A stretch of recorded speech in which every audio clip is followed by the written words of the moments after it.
Tonight, we're going back to a year the world tried to forget. In 536 CE, something strange happened to the sky. Across Europe, the Middle East, and Asia, people looked up and saw a sun that no longer looked like the sun. Writers described it as pale, dim, bluish, more like the moon than the star that had warmed the earth for millennia. Shadows grew faint, midday felt like dusk, and the warmth never came. Summer arrived on the calendar, but not in the fields. Frost appeared when there should have been harvest. Snow fell in months that had always been gentle.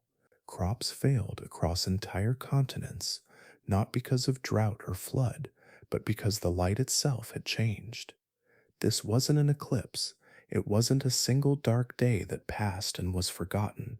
The dim sky lasted for months, in some places more than a year, and the people who lived through it had no way to explain what was happening.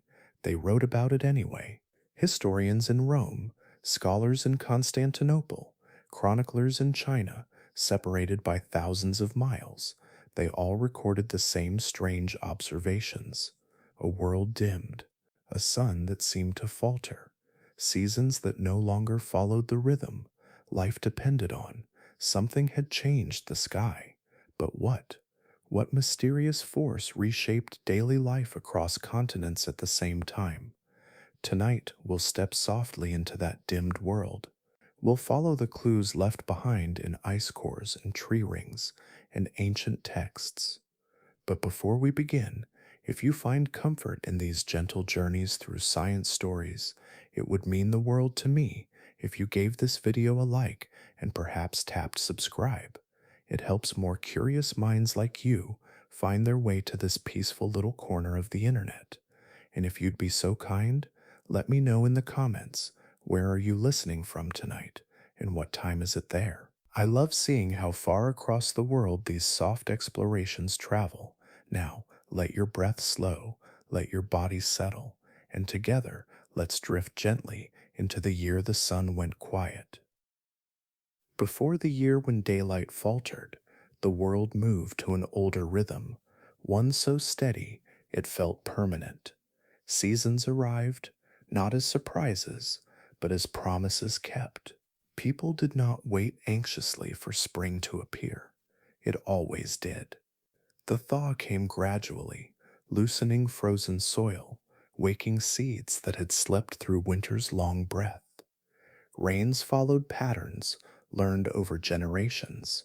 Summers brought warmth that could be trusted, not harsh or unpredictable, but warm enough to ripen grain and dry harvested stalks laid carefully in the sun. The air itself felt different in those years, clearer, brighter, more open. Sunlight moved cleanly across the land, drawing sharp shadows that crept and shifted through the day. Fields were measured not by maps but by light. Farmers knew which corners warmed first in the morning, which slopes caught the longest glow before evening. Villages were built with the sun in mind, homes angled to capture warmth, courtyards designed to hold brightness through the day. Light was not a decoration, it was guidance. Across much of the world, life balanced delicately on this dependable cycle. Agriculture had already reshaped human existence, binding families, towns, and empires to the soil. Most people lived close to what they ate, and what they ate lived or died by the sun's steady return. Grain crops required long, bright days to grow strong. Fruit trees followed invisible calendars, written in light and warmth. Even grazing animals depended on the slow rise of grasses fed by sunlight and seasonal rain. There were no large reserves waiting quietly in the background. Food moved forward with time, harvest to winter, winter to planting. A missed season did not simply mean discomfort, it meant hunger. The margin between enough and too little was thin, held together by experience and trust in patterns that had rarely failed. Climate in these years felt like a stable companion. There were cold spells, dry spells, and storms, but they fit within familiar boundaries. People adapted to variation, but not to disappearance. The sun had always been reliable in its presence, even when clouds passed or winters stretched long. Light returned, warmth followed, seeds sprouted. That expectation shaped planning, labor, and survival itself. Trade networks stretched across continents, moving surplus grain, wine, oil, and preserved foods from region to region. These systems depended on predictable harvests. One area's abundance balanced another's shortage. A delay or failure could ripple outward, but stability at large kept the system moving. Markets opened with confidence, storehouses filled and emptied in rhythms as old as the roads connecting them. The natural world mirrored this calm reliability. Forests expanded and contracted with the seasons. Rivers followed expected floods, depositing rich soil along their banks before retreating. Insects emerged in time with flowering plants. Birds migrated along routes tuned to temperature and light. Every part of the living world took its cues from the same source above. Sunlight was more than illumination, it was the engine beneath everything. It determined when soil warmed enough to be worked, when crops shifted from leaf to grain, when food could be dried safely instead of rotting in damp air. It guided human movement, labor schedules, even rest. Days began with light and ended when shadows lengthened. Darkness meant stillness, light meant life. Because of this, even small changes mattered more than people realized. A week of delayed warmth could shorten a growing season just enough to weaken crops. A slightly dimmer summer could slow growth, reduce yields, or leave grain immature before autumn arrived. These shifts were usually minor and local, absorbed without crisis. But the system itself had little elasticity. It was built for constancy, not surprise. Before everything changed, no one questioned whether the sun would provide what it always had. There was no reason to. For centuries, the sky had been a dependable partner, its light steady enough to build civilizations upon. Survival did not feel fragile because it had not needed to feel that way. The world was not preparing for uncertainty, it was living inside certainty, calm and unexamined, unaware that the balance it trusted so completely rested on something far thinner than it appeared. As the strange year unfolded, people did what humans have always done when the world begins to behave differently. They wrote, quietly, carefully, sometimes with uncertainty. They set down what they were seeing, not knowing it would one day matter beyond their own lives. These were not proclamations or warnings meant for distant generations. They were records of confusion, preserved in ink and memory. In the eastern reaches of the former Roman world, Byzantine historians took note of a year that felt wrong from its very beginning. Their writing did not shout alarm, it spoke in measured tones, shaped by an education that valued balance and restraint. Yet the details they chose carried weight. The sun, they wrote, gave light without strength. Days passed without clear shadows. The sky seemed veiled, as if something thin and unseen hovered between the earth and its source of warmth. These scholars had lived through eclipses and storms before. This felt unlike either. It lingered, day after day, long enough to unsettle even those trained to observe calmly. Further west, Roman scholars wrote within a different tradition, one shaped by law, rhetoric, and the careful cataloging of events. Their words often tied the sky to earthly consequences. Harvests that should have ripened did not. Cold pressed into months remembered as mild. These accounts were not poetic exaggerations. They appeared alongside notes about politics, diplomacy, and daily life, threaded into records meant to track the steady movement of history. The dimness of the sky became part of that record, not as an omen, but as a condition that refused to fade. Across Asia, Chinese chroniclers were also writing, guided by a long tradition of observing the heavens with close attention. For centuries, court astronomers had watched the sky for signs, believing celestial changes reflected shifts in harmony between earth and heaven. Their records from this period describe a sun that appeared weakened, its light dulled, its presence strange. They noted unusual cold and failed crops, placing these events precisely within seasonal calendars, refined over generations. The language differed from that of Rome or Constantinople, but the observations aligned quietly, like echoes carried across distance. In the Middle East, scholars and chroniclers added their own lines to the growing unconnected record. Their writings spoke of altered seasons, of discomfort in daily life, of food becoming scarce where it normally had not been. These texts were often practical, focused on the well being of communities rather than cosmic meaning. Yet, even here, the same pattern appeared. The year felt dim, the sun did not behave as expected. Life adjusted uneasily. None of these writers knew of the others as they wrote. Messages did not cross continents quickly. There was no shared explanation, no coordinated narrative. Each observer described the sky above their own horizon, believing the experience to be local, perhaps temporary, perhaps unexplained but limited. Yet when read together centuries later, their words align with gentle precision. What makes these accounts matter is not their drama, but their consistency. They come from cultures separated by language, belief, and political structure. They were written for different reasons and preserved in different ways. Some were carved into official histories, others survived as fragments copied by hand through generations.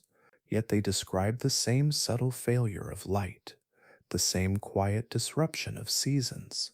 In science, patterns gain strength through repetition across distance.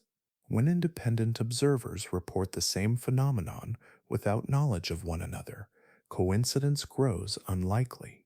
These ancient texts function much like instruments scattered across the ancient world. Each recorded what it could sense. Together, they form a map of experience. They also offer something measurements alone cannot. They show how the dimming of light entered human awareness. Not all changes announce themselves with sudden force.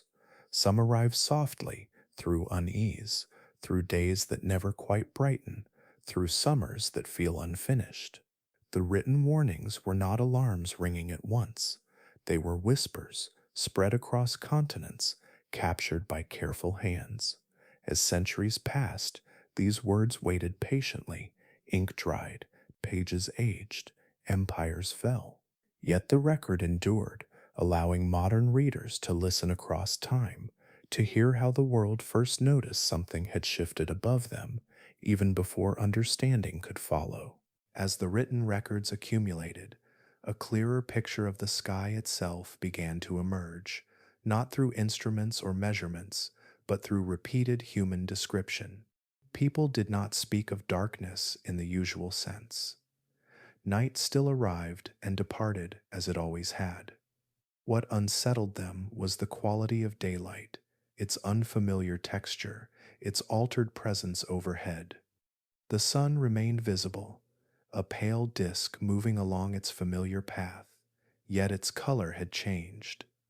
Many described it as washed out, no longer gold or white, but tinted blue, gray, or milky.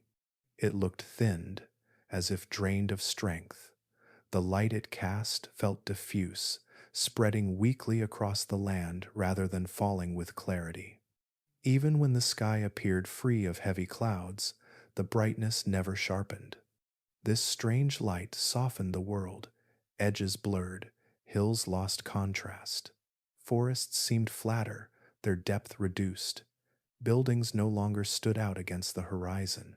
It was not that the sun failed to rise high in the sky, but that its light arrived filtered, dulled by something invisible between earth and its source. One of the most persistent details in these accounts was the behavior of shadows, or rather, their absence. At times when the sun should have stood overhead, casting strong, defined shapes, shadows appeared faint or disappeared entirely. Objects rested on the ground without the dark outlines people were accustomed to seeing. Faces lacked sharp lines. Tools left no clear silhouettes. This unsettled daily life in quiet ways. The passing of time became harder to sense. Midday no longer announced itself clearly. The rhythm of work, long guided by the length and angle of shadows, lost one of its most reliable cues. The sky itself often appeared hazy, not thick with storm clouds, but veiled, as though wrapped in a thin, colorless fabric. This haze did not move like weather. It did not gather and break apart. It stayed. It drifted slowly, lingering through weeks and months. Sunrises and sunsets bled into the same pale tones, lacking their usual intensity. Reds and golds faded into soft grays. This was one of the strongest clues for those living through it. Eclipses were known events. They had been observed, recorded, and even predicted in some cultures. An eclipse darkened the sun sharply, dramatically, and briefly. It arrived with precision and left just as cleanly. What people saw in this year shared none of those qualities. There was no sudden dimming, no moment of return. The light was simply wrong, day after day, without a beginning that could be marked or an ending that could be anticipated. The duration mattered. An eclipse lasts minutes, sometimes hours. Storms pass within days. Even seasons move with a sense of progress. But this altered sky persisted far beyond what any known event could explain. Weeks turned into months. In some regions, the strange light stretched across more than a year. People grew accustomed to it not because it became normal, but because it refused to leave. The persistence of the dimness changed how people interpreted what they were seeing. Initial confusion gave way to quiet unease. When the sun continued its path, yet failed to warm the land, the problem felt less like an event and more like a condition. Something had settled into the sky itself. The light still allowed sight, but it offered little energy. Crops struggled not because the sun disappeared, but because its light arrived weakened. Growth slowed. Drying grain became difficult. Warmth never fully took hold. The sun's presence was undeniable, yet its effect had been muted. Modern understanding would later recognize this pattern as characteristic of sunlight, scattered and filtered high above the surface, spread thin before it could deliver its full strength. But for those beneath it, there were only sensations and comparisons. The sky looked unfamiliar. The sun behaved improperly. Daylight felt unreliable. In this altered brightness, the world continued to turn. People moved through softened landscapes, worked under a sky that never quite cleared, and waited for sharpness to return. The light did not fail completely, but it failed enough to unsettle everything that depended upon it. And so, the sky itself became a quiet participant in history, changed not through darkness, but through dilution. Its presence stretched thin until it no longer performed the role it always had. As the weakened light lingered overhead, its effects began to settle into the land itself. What had once been subtle became unmistakable, not through spectacle, but through temperature. Seasons still arrived by name, marked on calendars and memory, yet their substance had thinned. Summer no longer brought the warmth people expected. Days passed under pale skies that never fully heated the ground. Across farming regions, mornings broke cold, even in months usually defined by long, gentle warmth. Dew hardened into frost on fields that should have been growing dense with green. Leaves that had pushed upward with early confidence curled and darkened at their edges. Tender shoots, newly emerged, collapsed under nighttime chills that lingered too long to be harmless. These cold spells were not brief intrusions. They returned again and again, interrupting the slow accumulation of heat plants required to grow. Grain heads formed late, if at all. Roots failed to deepen. Orchards bloomed weakly, their blossoms fragile in air that refused to settle into stable warmth. The land seemed confused, unable to follow the signals it had relied upon for generations. Farmers watched carefully, adjusting when they could. Fields were replanted where seed remained.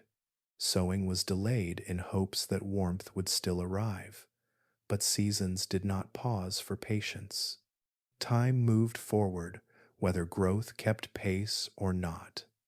Each lost week shortened the window further until harvest became an uncertain hope rather than an expected outcome. When harvests did come, they arrived diminished. Ears of grain were thin. Fruits remained small, their sugars undeveloped. Vegetables hardened early or failed to mature entirely. In many regions, crops never reached harvest at all. Fields that should have turned gold remained muted green or brown, abandoned not from choice but from necessity. The cold also affected the storage and preservation of food. Drying grain required reliable warmth and moving air. The damp, cool conditions made mold more likely. Hay spoiled before it could be stored, leaving livestock underfed when winter returned. Animals weakened, producing less milk, fewer offspring, and less labor for the coming year. Food systems, carefully balanced, began to strain. Most communities relied on a single successful growing season to carry them through. Granaries were filled based on expectation, not excess. Surplus, when it existed, moved along trade routes to balance local shortages. When many regions failed at once, there was little surplus to move. Markets reacted quickly. Prices rose as supplies thinned. Families stretched meals by mixing grain with less nourishing fillers. Seed grain, meant for planting the next year, was eaten to survive the present one. Each such choice closed another door to recovery. The speed of collapse surprised even those accustomed to hardship. Hunger did not wait politely for explanations. It followed the rhythm of missed meals and emptied storage bins. Rural shortages moved into towns as farmers arrived seeking aid that did not exist. Urban centers, dependent on steady inflow from the countryside, felt the strain soon after. The cold summers disrupted not only growth, but trust in the cycle itself. Planning became difficult when no one could be certain what the coming months would bring. Labor patterns broke down. Seasonal workers found no harvest to gather. Craftspeople lost customers as food took priority over all else. What made the situation especially severe was its persistence. One failed season could be endured with reserves and support. Two could be endured with sacrifice. But as the dim light continued and warmth remained scarce, the system frayed. Fields left unplanted, one year reduced seed availability for the next. Livestock losses reduced future capacity. Each failure compounded the last. Climate does not need to shift dramatically to cause collapse. It only needs to interrupt expectation at the wrong moment. Agriculture, for all its strength, depends on timing. Temperature, light, and moisture must align within narrow limits. When even one falters repeatedly, the structure gives way. The summers of this period did not roar with storms or burn with heat. They whispered uncertainty into the soil. They looked, on the surface, merely cool. Yet beneath that mildness, a quiet failure spread, carried forward from field to granary, from market to table. And as the land struggled to produce enough to sustain those who depended on it, the consequences of the dimmed sky moved from the horizon into daily life. measured not in records or chronicles, but in bowls that grew steadily lighter. As the weakened harvests repeated from field to field, scarcity slowly changed shape. At first, it lived quietly inside storage rooms and granaries, measured by what was missing rather than what remained. Bins that once held grain to the rafters now showed bare wood near their tops. Families noticed it when they reached for supplies that should have lasted longer than they did. Grain shortages were not dramatic at the start. Bread became thinner. Meals grew smaller without anyone naming the reason. People stretched what they had, mixing grain with wild plants, grinding lower quality kernels that would once have been discarded. In many places, seed grain meant for the next planting season vanished into cooking pots. Survival took precedence over planning. As supplies tightened, markets began to change. Prices rose slowly at first, then with growing urgency. What had once been affordable daily food became costly enough to require choices. Coins moved quickly out of households that had little to spare. Those without savings found themselves pushed out of the market entirely. Food did not disappear all at once, but access to it narrowed. Merchants reacted to uncertainty as much as shortage. Grain held back in hope of higher prices, reduced availability further. Trade routes that depended on surplus faltered when none could be guaranteed. Caravans arrived lighter or not at all. Ports received fewer shipments. Cities that relied on regular inflow from surrounding countryside felt the strain early and sharply. Hunger spread unevenly, but relentlessly. Rural communities suffered first, isolated from trade and exposed directly to failed harvests. Urban centers followed as supplies thinned. The poor were hit hardest, their bodies bearing the earliest signs of malnutrition. Children weakened, elders faded quietly. Illness, once survivable, lingered longer and took more often. Starvation does not always arrive loudly. It settles into routine. People wake with less strength, move more slowly, think less clearly. Work becomes difficult. Repairs go undone. Fields receive less care precisely when they need it most. Each day of hunger reduces the capacity to escape it. As regions struggled, people began to move. Some left their homes seeking food elsewhere. Others crowded into cities hoping for aid that rarely came. Movement itself consumed energy and supplies that were already scarce. Roads filled with the displaced, carrying little with them besides exhaustion. Hunger destabilizes societies faster than war because it erodes trust before it shatters order. In war, there is an enemy to name, a direction for fear to face. Hunger offers no such clarity. It turns neighbors into competitors and markets into battlegrounds without weapons. Agreements fray when survival feels uncertain. Governance suffers quickly under these conditions. Tax systems falter when people have nothing left to give. Authority weakens when leaders cannot provide relief. Local unrest rises not from ideology, but from desperation. Theft increases, disputes escalate. The thin thread of cooperation that holds communities together begins to strain. Unlike sudden violence, famine unfolds day by day, wearing down resistance quietly. Its reach is intimate. It enters homes, kitchens, and bodies. It cannot be avoided by walls or treaties. Even those with resources feel its pressure as systems around them fail. The spread of hunger also reshaped labor. Craftspeople abandoned their work to search for food.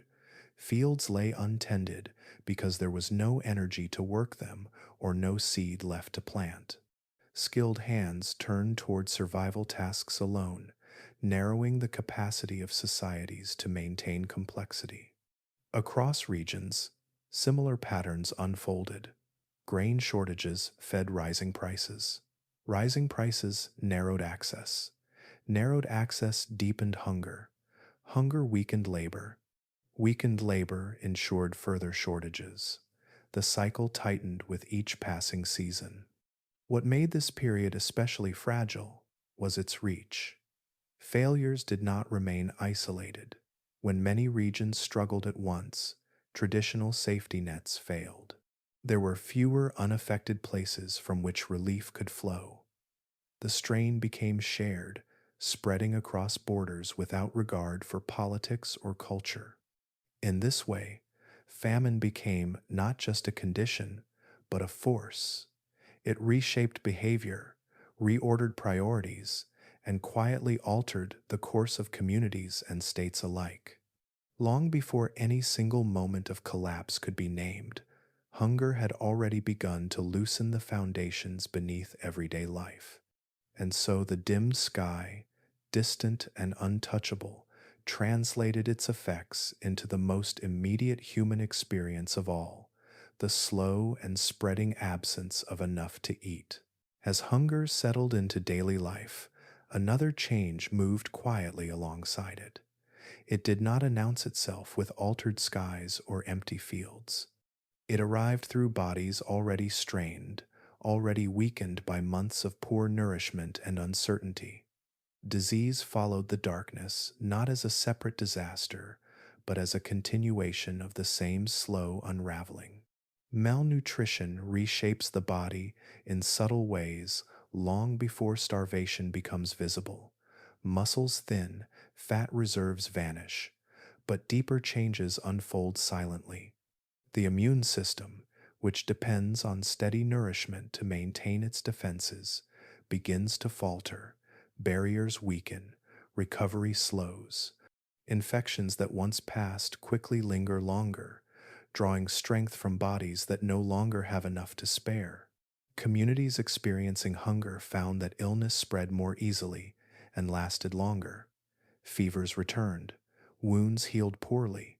Ordinary sicknesses moved through households with greater persistence.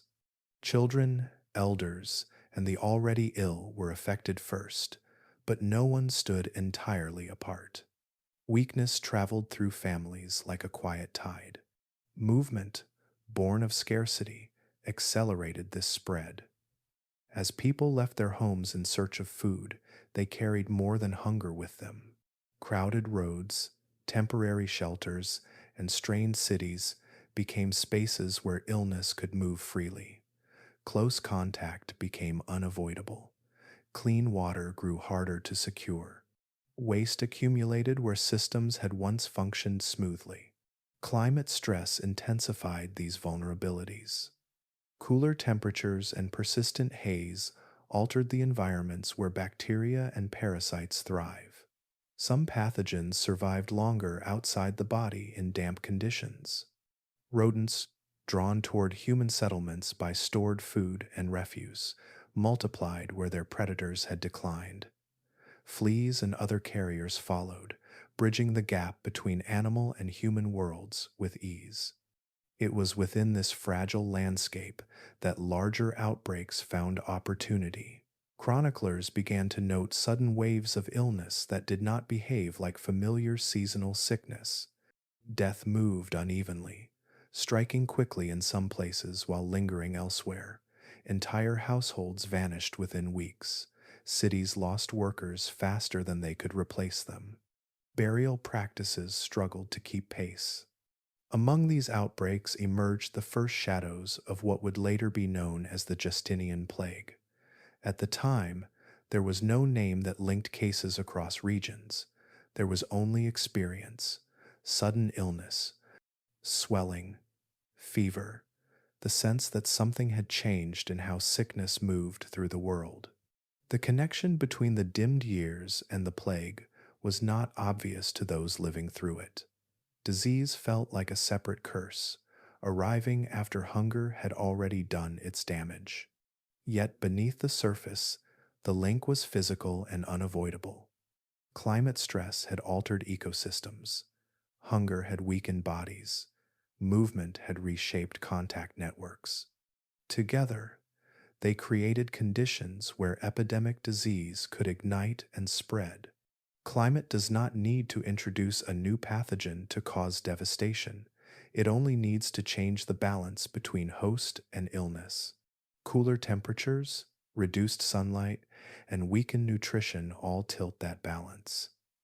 The body loses its margin. Pathogens gain ground. This amplification unfolds gradually. A season of scarcity leads to vulnerability. Vulnerability invites infection. Infection spreads where recovery slows. Each step follows naturally from the last, requiring no sudden catastrophe, only time. As disease took hold, its effects reinforced existing instability. Labor declined further as workers fell ill. Food production dropped again. Caregivers became patients themselves. Trust in daily routines eroded as unpredictability entered even the most basic acts of living. Religious and cultural interpretations arose as people searched for meaning, but beneath these explanations lay a shared biological reality. Bodies stressed by climate and hunger could no longer resist what they once had. The darkness above had reached inward, shaping the smallest interactions between cells and microbes. What makes this period particularly revealing is how closely intertwined the systems were. Sky, soil, food, body, and disease moved together, each influencing the others without pause. There was no clear boundary between environmental event and human consequence. Disease did not simply follow the darkness in time, it followed it in cause, carried forward by weakened immune systems and altered worlds. In the dim years, illness became another expression of imbalance, another way the distant sky translated its change into human experience. And as communities struggled beneath this added weight, the sense of living in a world no longer governed by familiar rules deepened quietly, carried on breath, touch, and time. As illness and scarcity spread, another realization began to take shape, not in a single moment, but through the slow alignment of distant experiences. What people were living through did not feel confined to one valley, one kingdom, or one coastline. The same strain appeared in places separated by deserts, seas, and mountain chains. The disturbance in the sky had reached far beyond any familiar boundary. Clues emerged quietly through comparison. Harvest failures described in one region echoed reports from another.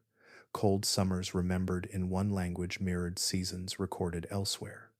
Chroniclers who would never meet each other noted similar hardships unfolding at nearly the same time. When read side by side, these accounts formed a pattern too wide to ignore. In northern lands and southern ones alike, agriculture faltered. Coastal regions suffered alongside inland valleys.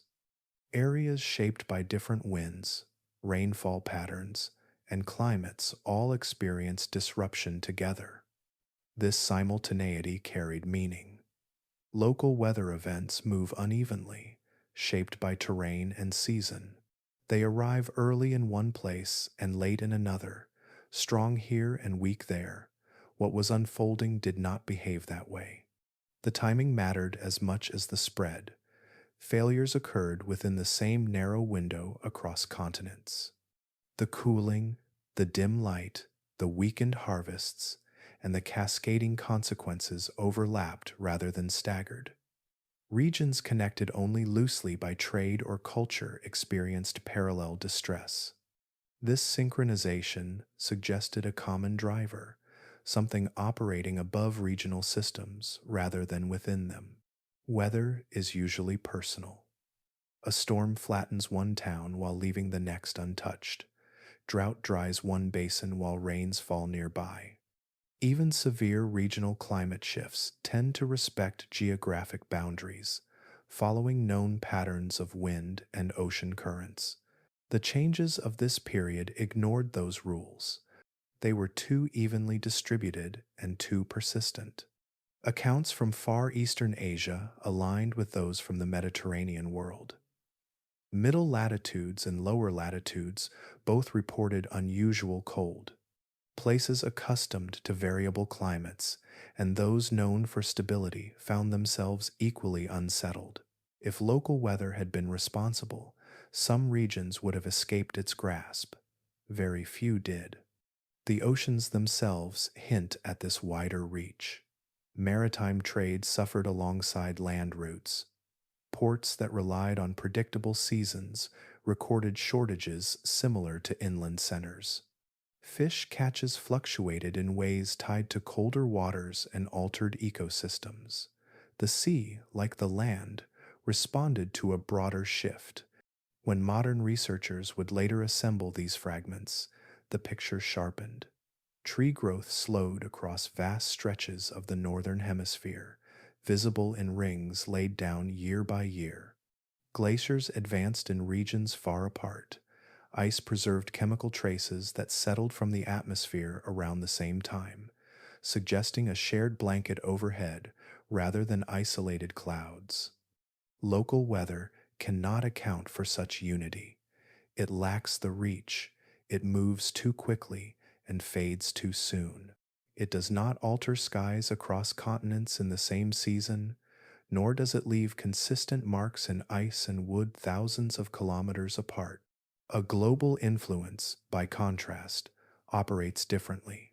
It spreads through the upper atmosphere, carried by high winds that circle the planet. It settles evenly, thinning sunlight across broad regions rather than blocking it outright. It alters temperature gently but persistently, enough to reshape seasons without announcing itself through violence. This understanding reframes the experience of those living through it. They were not unlucky victims of regional misfortune. They were participants in a planetary event, one that unfolded quietly yet reached everywhere light touched. Their shared hardship bound them across distance without their knowing. The realization also explains why recovery proved so slow. When disruption is local, unaffected regions provide relief. When it is global, there is no outside reservoir of stability to draw from. Systems everywhere strain at once. Trade fails because nothing has surplus to share. Aid falters because all are in need. Seen this way, the dimmed years become less mysterious in their impact, even as their cause remains distant. A thin veil in the atmosphere could reach across continents, synchronize seasons, and gently but firmly press on every system dependent on sunlight. The sky above each region may have looked different in detail, filtered through local clouds and horizons, but the underlying change was shared. Light everywhere arrived altered, warmth everywhere weakened. The world responded not as scattered places, but as a connected whole. And so the story expands beyond borders, revealing a moment when Earth itself shifted slightly out of balance, carrying every landscape and every life beneath the same muted glow. As the understanding of the event widened from local hardship to global disturbance, attention gradually turned upward. If the world had dimmed everywhere at once, then the source of light itself became an obvious place to look. Yet the more carefully the sun was examined, the more one conclusion quietly settled into place. The sun had not failed. There were no accounts of irregular motion in the sky. Day followed night with its familiar rhythm. Seasons progressed along their usual path, even as their character changed. The sun rose where it was expected and set along its known arc. Time itself remained anchored to its dependable passage across the sky. No chronicles describe dark spots spreading across the sun's face or prolonged periods of disappearance beyond the ordinary cycle of night. Cultures that had long observed the heavens, charting the movement of planets and stars, noted nothing unusual in the sun's behavior beyond its altered brightness through haze. It did not flicker or pulse. It did not stall in place. It did not shrink or swell. A true solar dimming event, if it had occurred, would have left clear signs. The sun is not a quiet participant when it changes. Its energy output affects the entire solar system. A decrease in its power would have altered not only Earth's surface, but the behavior of space itself. Yet there were no records of such disturbance. The stars remained fixed. The moon followed its schedule. The tides kept their familiar patterns. Stellar failure, even on a small scale, would have unfolded differently. Stars do not dim gently and then recover without consequence. They follow strict physical rules. Any sustained change in the sun's output would have left lingering effects measurable long after the year had passed. Instead, once the veil lifted, the sun's strength returned without hesitation, as if it had never been touched. This return is one of the most revealing details. After months of weakness, daylight regained its clarity. Shadows sharpened, warmth returned to the ground, seasons resumed their familiar behavior. Crops recovered where soil and seed allowed. The sun did not need to heal, it simply resumed its role. Modern instruments, though developed centuries later, confirm this quiet conclusion. Solar cycles do exist, rising and falling in activity over years. But these changes are subtle, measured in small variations that leave different signatures than what was observed during this period. The scale and timing did not align. The sun's internal rhythms were not responsible. The stability of the sun over long spans of time offers perspective. It is a star remarkably steady in its output, changing slowly over millions of years rather than suddenly across months. Its energy is generated deep within, governed by processes that do not fluctuate rapidly. A sudden, brief dimming without permanent alteration does not fit its nature. This distinction matters because it shifts the story away from the cosmos and closer to home. The sun was present, unchanged in its power, continuing to pour energy outward. Something else stood between that energy and the earth. The dimness people experienced was not a weakening at the source, but a filtering along the way. Light arrived, thinned, scattered, and softened before reaching the surface. The sun itself remained bright beyond the obstruction, unseen but undiminished. Understanding this allows the event to settle into clearer focus. Earth's relationship with the sun had not been broken, it had been interrupted. The distance between star and planet remained the same. What changed was the transparency of the space between sky and ground. There is a quiet comfort in this realization. It reveals that even during one of history's most unsettling climate events, the central engine of life continued steadily, unaffected by human hardship. The sun did not abandon the world. It continued shining, patient and constant. The failure lay not in the star, but in the delicate system that receives its light. Earth depends not only on the sun's presence, but on a clear path for that energy to arrive. When that path becomes clouded, even briefly, the consequences can ripple across every connected system. And so, the gaze returns from the distant star to the thin, fragile envelope surrounding the planet, the place where light can be lost without the sun ever knowing. With the sun itself steady and unchanged, attention settles closer to Earth, to the thin, invisible layer that life moves through every day without noticing. The atmosphere, usually taken for granted, becomes central to the story. It is here, within this delicate shell of air, that sunlight either arrives in full strength or fades before it can warm the ground. Air seems empty when we move through it. It offers little resistance, carries sound, breath, and scent, then slips away unnoticed. Yet this apparent emptiness is an illusion. The atmosphere is filled with countless tiny elements, gases, droplets, and particles suspended together, forming a soft boundary between space and soil. Under normal conditions, light passes through this boundary with ease. The sun's energy streams down almost unhindered, bright and focused. But when the contents of this air change, even slightly, light behaves differently. Unlike clouds, which are dense and visible, haze works quietly. Clouds gather, darken the sky, then move on. Their effects are uneven and temporary. One valley may be shaded while the next remains clear. A cloudy day still carries moments of brightness when the sun breaks through. The cycle feels familiar and reassuring. Haze is something else entirely. It is not thick enough to block light completely. It does not announce itself with dramatic darkness. Instead, it spreads thinly and evenly, often high above the weather we can see. It softens light rather than stopping it, turning sharp brightness into a muted glow that persists day after day. This persistence is what makes haze so powerful. While clouds act like curtains drawn and opened again, haze behaves more like frosted glass.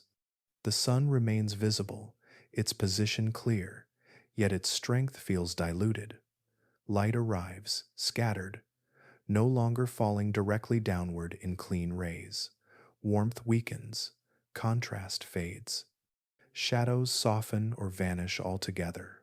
At the heart of this process are particles so small they drift unseen for months or even years. These particles can rise high into the atmosphere, far above rain and wind that would normally wash them away. Once there, they spread outward, carried by global air currents that wrap around the planet. When sunlight encounters these particles, it no longer travels in a straight line. Instead, it is scattered, bounced in many directions at once. Some of it is redirected back toward space. Some diffuses sideways, brightening the sky but depriving the surface below of focused energy. What remains reaches the ground weakened and unfocused. This scattering explains the strange quality of light people described. The sun could still be seen, yet it failed to warm properly. Days felt bright but cold. The sky glowed without delivering heat. Colors shifted toward pale blues and whites because shorter wavelengths of light scatter more easily, leaving the familiar warmth of sunlight thinned away. Haze also lingers far longer than clouds because it operates above the systems that cleanse the lower atmosphere. Rain cannot easily reach it. Winds that stir weather below often glide beneath it. Once in place, this veil can persist through seasons, altering climate gently but relentlessly. This kind of atmospheric change affects the entire planet at once. Upper air moves freely across continents and oceans, unconcerned with borders or terrain. A haze introduced high enough spreads evenly, explaining how distant regions experience the same dimmed light within the same narrow window of time.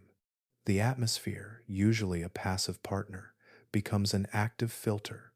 It does not create darkness, but it reshapes light itself. It determines not just whether the sun is visible, but whether its energy arrives in a usable form. What makes this realization quietly profound is how little material is required. A surprisingly small concentration of particles, invisible to the eye when dispersed, can alter climate on a global scale. The system is finely balanced. Sunlight does not need to disappear to fail. It only needs to be deflected. In this way, the story turns intimate again. The catastrophe was not written in the stars, nor hidden deep within the earth alone. It unfolded in the narrow space where air meets light, where fragile layers determine the difference between warmth and cold, growth and failure. The atmosphere, so often ignored because it surrounds everything, revealed its power through absence rather than force. By quietly scattering the sun's light, it changed seasons, strained societies, and reshaped history, all without a single moment of true darkness.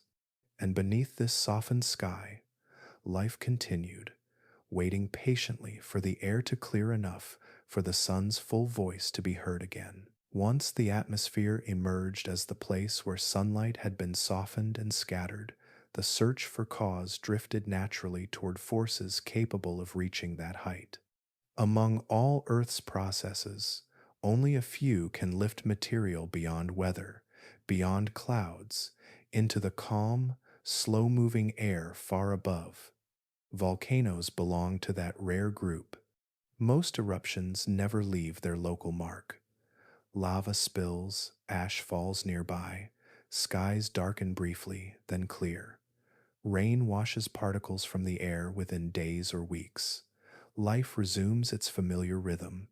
These eruptions are dramatic when witnessed up close, yet their reach remains limited, their influence contained by gravity and weather. But some eruptions behave differently.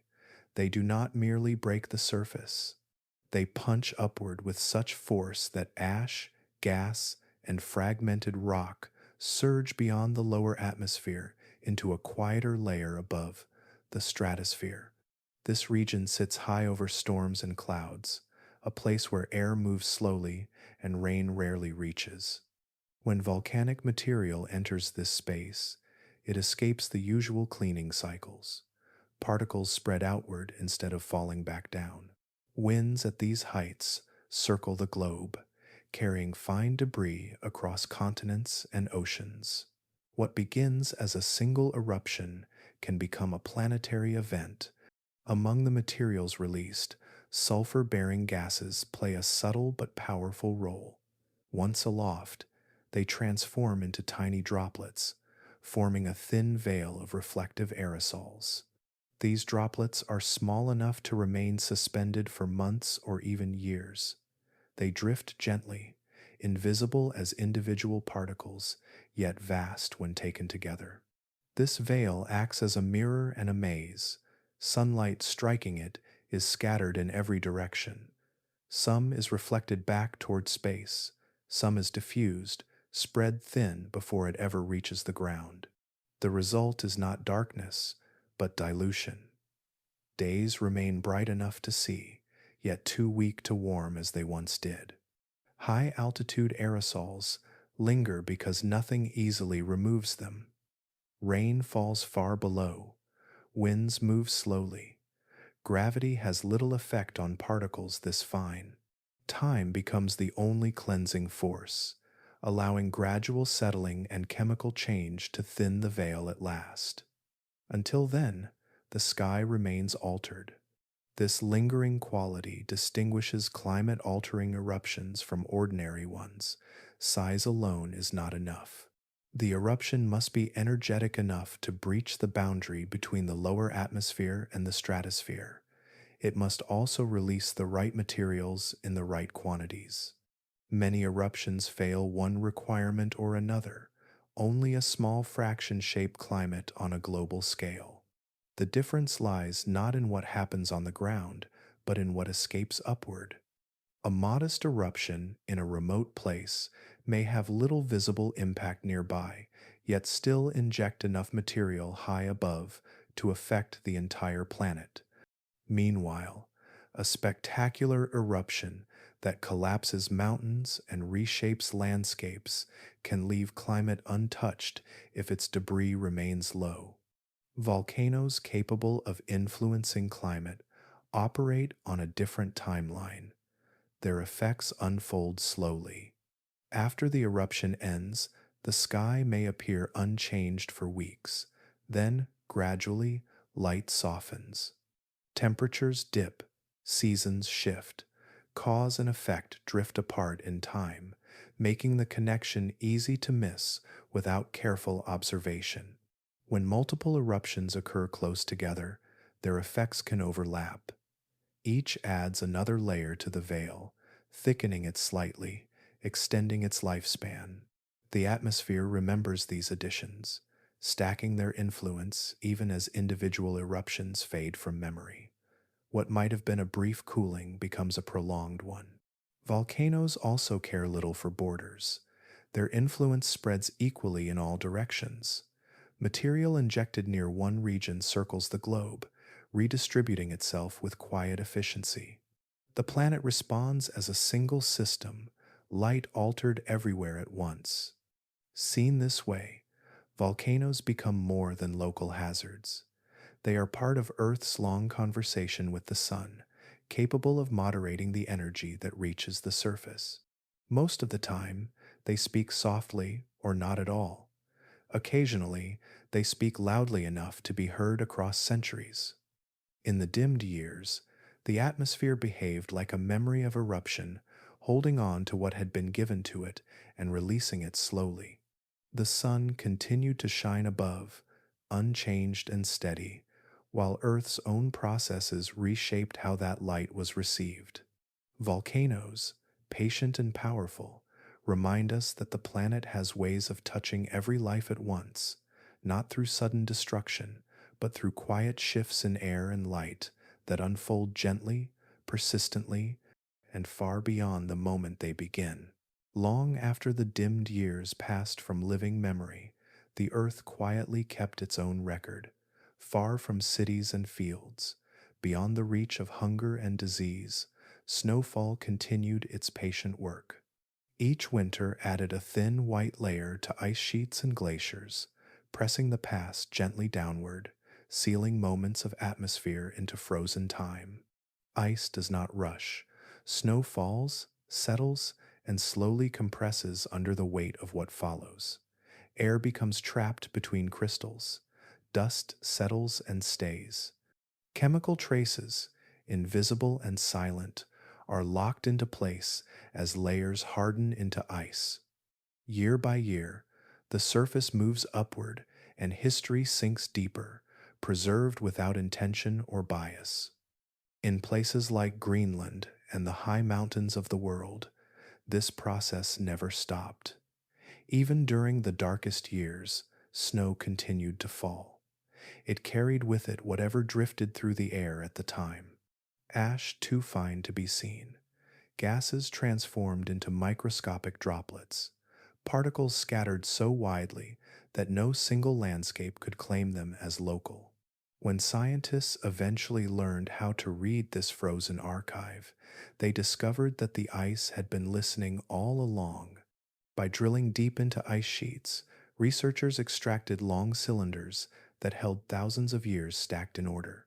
Each band told a quiet story of the atmosphere at the moment it formed. Warm years left different signatures than cold ones. Calm skies differed from dusty winds. Volcanic events revealed themselves not through drama, but through chemistry.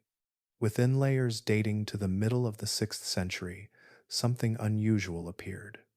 Concentrations of sulfate rose sharply, forming distinct bands unlike the years above and below. Sulfate is a fingerprint left behind when sulfur-rich gases enter the atmosphere and transform into tiny reflective particles. These particles eventually settle, drifting down slowly until snow captures them. The timing of these sulfate layers aligned closely with the years when written records described a dimmed sky and cold seasons. The match was not perfect to the day or month, but the alignment was unmistakable. Ice from different regions showed the same signal within the same narrow span of time. The planet had experienced a shared atmospheric change. What makes this evidence especially powerful is its independence. Ice does not exaggerate, it does not interpret, it simply records what passes through the air. Unlike human testimony, it cannot be shaped by fear, belief, or memory. The sulfate bands exist whether anyone noticed them or not. The thickness of these layers also matters.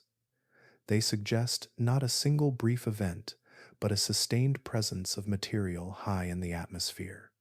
The sulfate did not spike and vanish. It lingered, reflecting what people beneath it experienced as months of muted sunlight and prolonged cold. Ice preserves atmospheric history so effectively because of its isolation. Snow that falls in polar regions rarely melts. Once compressed into ice, it remains stable for centuries or longer.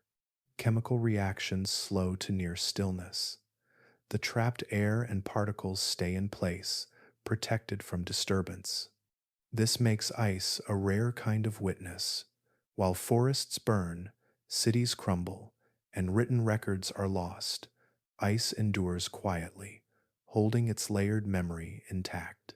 Events that left no monuments and no artifacts still leave their mark here. The ice cores also offer something subtle but essential. They confirm that the atmosphere itself changed, not just weather near the ground.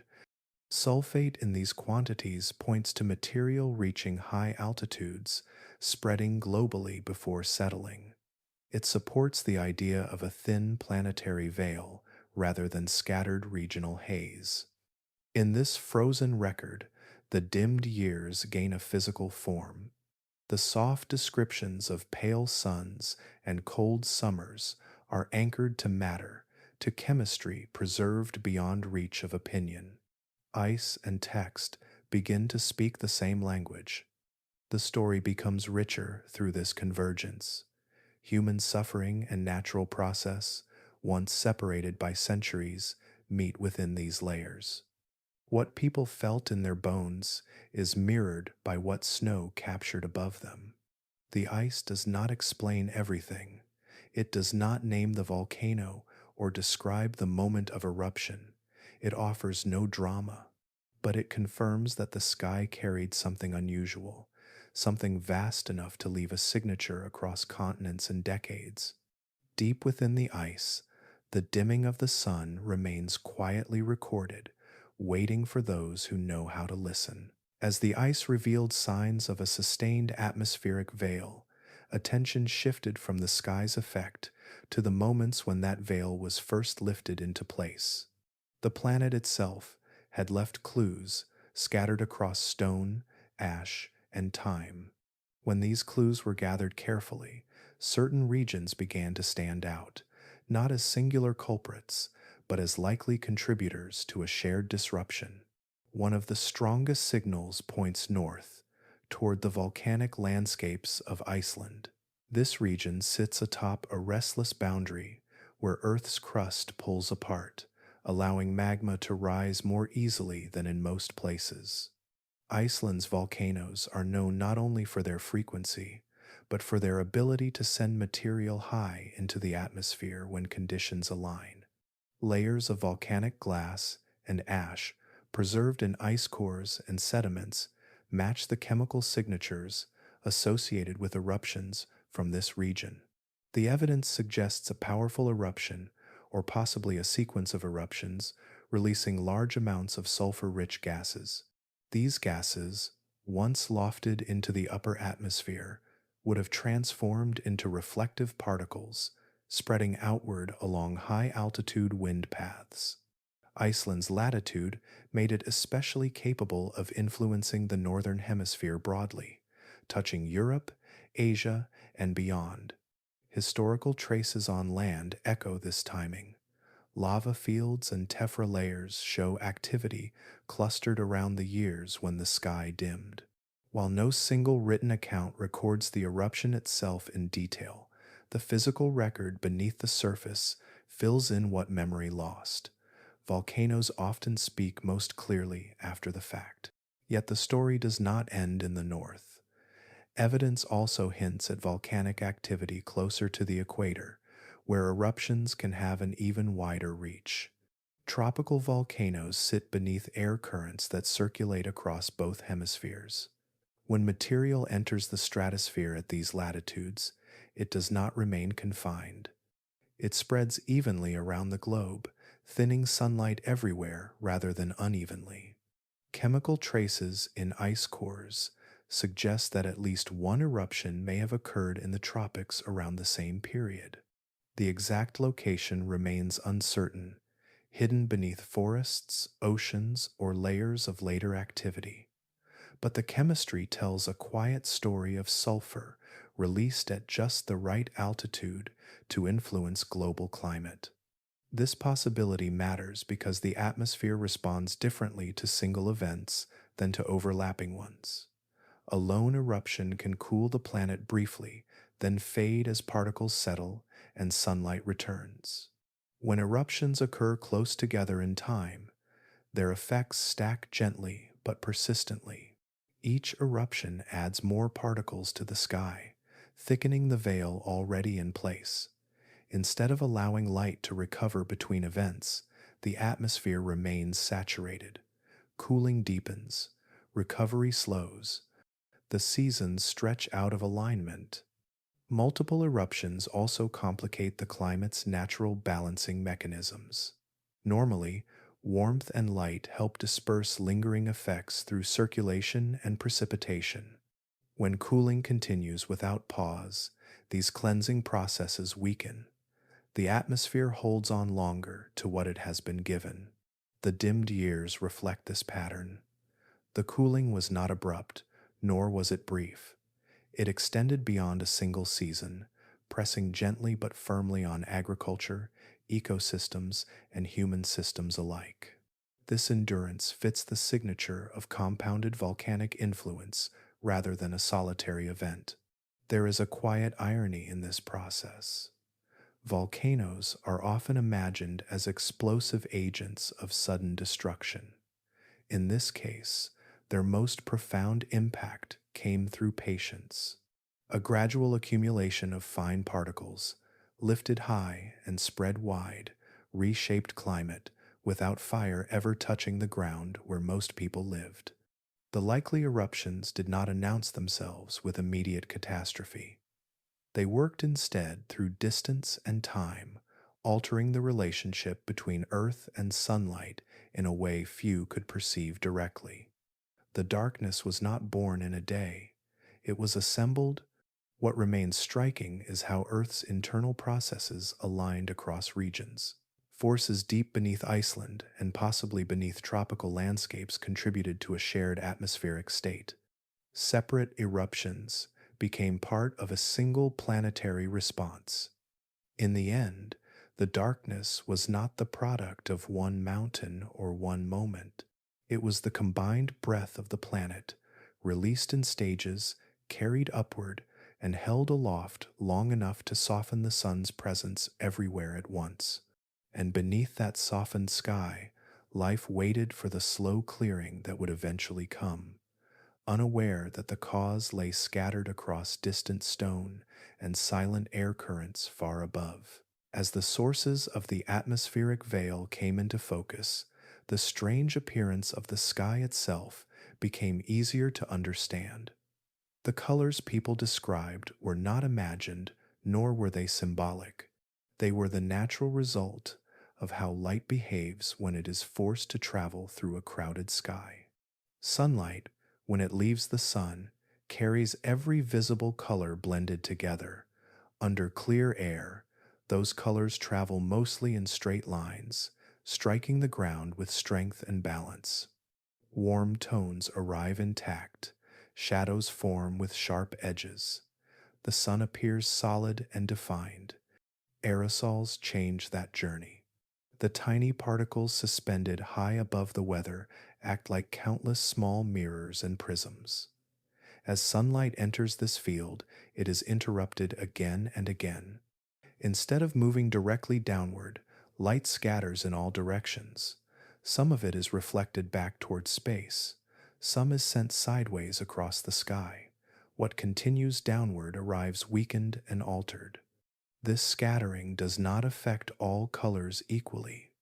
Shorter wavelengths, the blues and pale whites, scatter more easily than the warmer reds and yellows.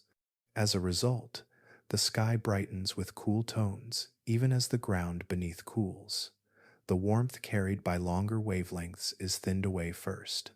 This is why brightness does not vanish completely. The sky can appear luminous while delivering little heat. Light fills the air but loses its focus.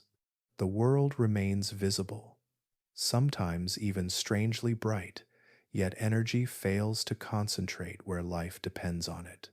The effect resembles standing beneath frosted glass. Light passes through, diffused and softened. Shapes lose contrast, edges blur. The sun remains visible as a disk, but its outline becomes faint, its presence subdued. It shines without authority. This explains why people spoke of white or milky skies rather than darkness. Total darkness requires obstruction that blocks light entirely. Haze does not block, it dilutes. The sun still paints the sky, but its brush has been washed thin. Under these conditions, midday no longer announces itself clearly. The light at noon differs little from morning or afternoon. Shadows fade because light arrives from many angles at once, bouncing between particles before reaching the ground. Without a strong directional beam, shadows lose their depth and definition. The sun's ghost-like appearance follows naturally from this process. Its shape remains intact, but its strength is diminished. It looks closer to the moon not because it has changed, but because the moon is familiar in its softness. Moonlight is always reflected, always scattered, always cool. When sunlight is forced into a similar scattered state, it borrows the moon's character. This transformation unsettles the senses. The eye expects warmth from brightness. The body expects heat from light. When those expectations are broken, the experience feels wrong, even before its consequences are understood. The sky's color shifts also reflect balance rather than absence. White and pale blue dominate because the full spectrum has been disrupted. Reds and golds, which depend on longer, uninterrupted paths through the atmosphere, diminish. What remains is the color of scattering itself, cool, diffuse, and distant. These changes are subtle in isolation. A single hazy day might pass unnoticed. A week might feel merely dull. But stretched across months, the effect becomes unmistakable. The world takes on a washed appearance. Sunrises and sunsets lose their depth. Landscapes flatten. The emotional connection between light and life frays quietly. Importantly, none of this requires catastrophe at ground level. No storms need to rage. No ash must fall thick enough to choke cities. The most powerful change happens far above, where particles too small to see rearrange light across the entire planet. This is why the experience felt so strange and difficult to explain. People were not living under darkness. They were living under a weakened sun. Language struggled to describe that difference. The sky turned white and blue not because the sun dimmed, and not because night arrived early, but because the atmosphere learned to scatter light more efficiently than usual.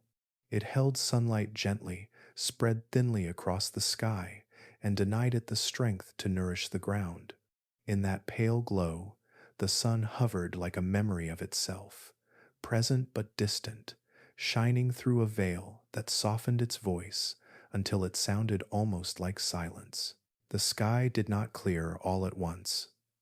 When the veil finally began to thin, it did so slowly, almost cautiously, as if the atmosphere itself needed time to release what it had been holding.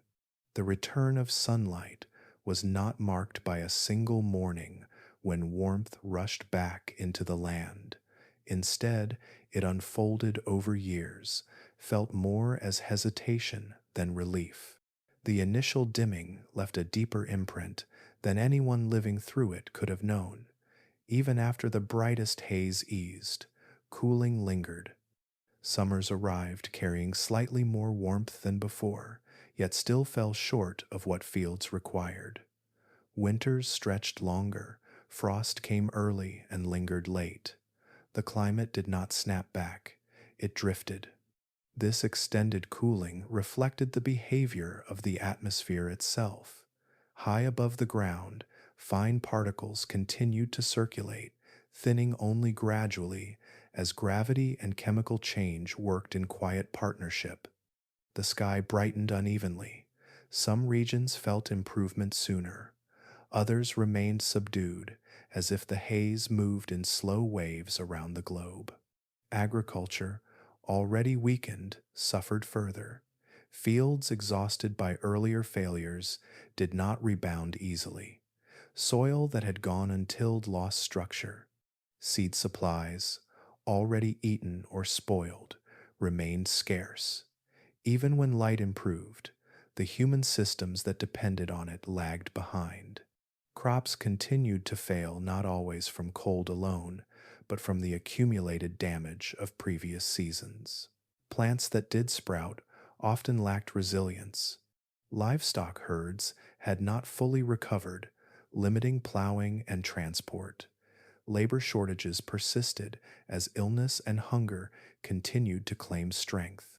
In some places, a single successful harvest appeared like a promise, only to be followed by another setback. Communities learned to mistrust early signs of recovery. They watched skies and soil with quiet caution, knowing how easily hope had been misplaced before. The uneven return of warmth reshaped landscapes subtly. Tree growth rings from this period show slow recovery, narrow bands indicating years when growth remained constrained. Forests adapted, but gradually. Wetlands shifted. Rivers adjusted their seasonal flow, responding to altered snowmelt and rainfall patterns that took time to settle. Food systems rebuilt slowly because they rely on continuity. Granaries must be filled before they can buffer shortages. Trade routes must stabilize before surplus can move reliably. Trust must return before markets function normally. Each of these steps takes time, especially when populations have been reduced. The memory of hunger lingered even as conditions improved. Families planted cautiously. Communities guarded reserves more tightly. Migration patterns continued as people sought stability elsewhere. Political and social structures remained strained, shaped by years of stress that did not disappear when sunlight strengthened. This prolonged recovery reveals an important truth about climate shocks. Their most visible effects may be brief, but their influence stretches forward. A year of disruption can echo across decades through soil, population, and habit. The earth may begin healing sooner than the societies that live upon it. The cooling's persistence also explains why historical timelines blur. There is no clean boundary between the crisis and what followed. The dimmed year did not end cleanly.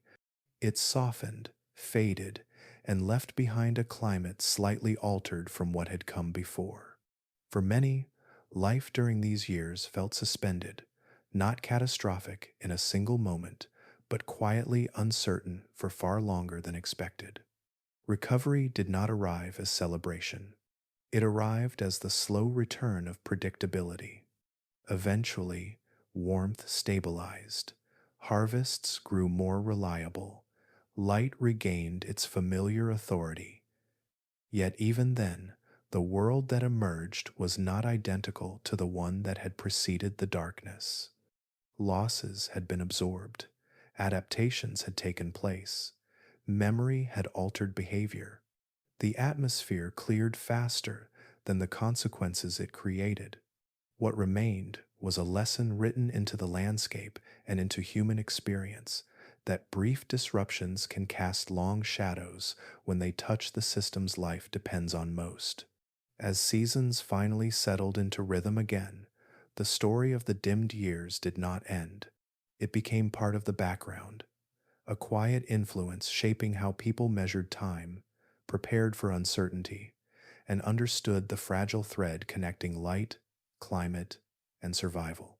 As the years of weakened harvests and lingering cold stretched on, the strain shifted from bodies to structures. What had begun as a problem of light and food slowly reshaped how societies functioned, how people moved, and how authority held together. Stress settled into daily life, not as panic, but as a steady pressure that altered decisions one by one. Migration became one of the most visible signs. When land no longer fed those who depended on it, people began to leave. Some departures were temporary, framed as seasonal journeys in search of work or food. Others became permanent, families carrying what little they owned toward regions rumored to be less affected. Roads and river routes filled with quiet movement. Camps appeared on the edges of towns, already struggling to support themselves. This movement was rarely orderly. Communities built to sustain stable populations were suddenly asked to absorb newcomers. Resources thinned further. Tensions rose without needing to be spoken aloud. The presence of outsiders, themselves weakened and desperate, unsettled fragile balances that had taken generations to establish. Political systems, already strained by famine and disease, felt this pressure keenly. Leaders relied on predictable cycles of taxation, harvest, and labor to maintain stability. When crops failed and people moved, these foundations weakened, revenues fell, armies thinned, public works stalled, promises of protection and provision became harder to keep. Authority, once grounded in continuity, began to fray. Local officials struggled to enforce order when they could not offer relief. Central powers found it difficult to project influence into distant regions when communication and transport faltered. Disputes multiplied as scarcity sharpened conflict over land, food, and obligation. Instability did not always appear as open rebellion. More often, it manifested as erosion. Laws went unenforced, agreements dissolved quietly. People followed custom less strictly when survival demanded flexibility.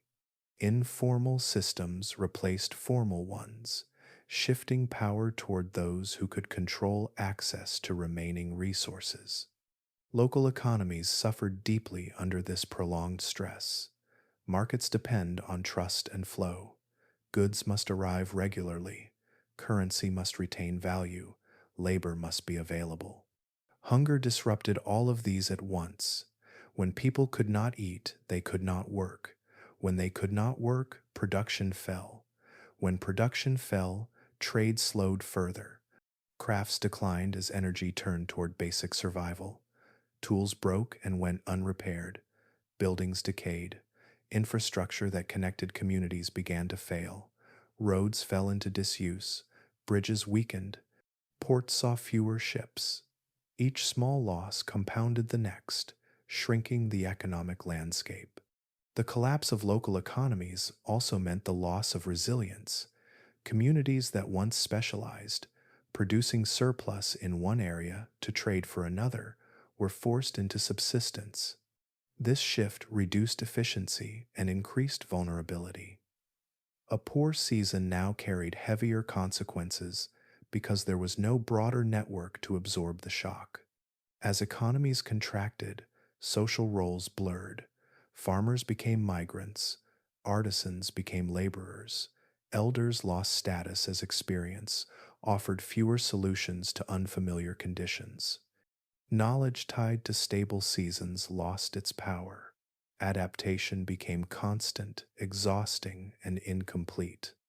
Despite this strain, societies did not simply vanish. They bent, they reorganized.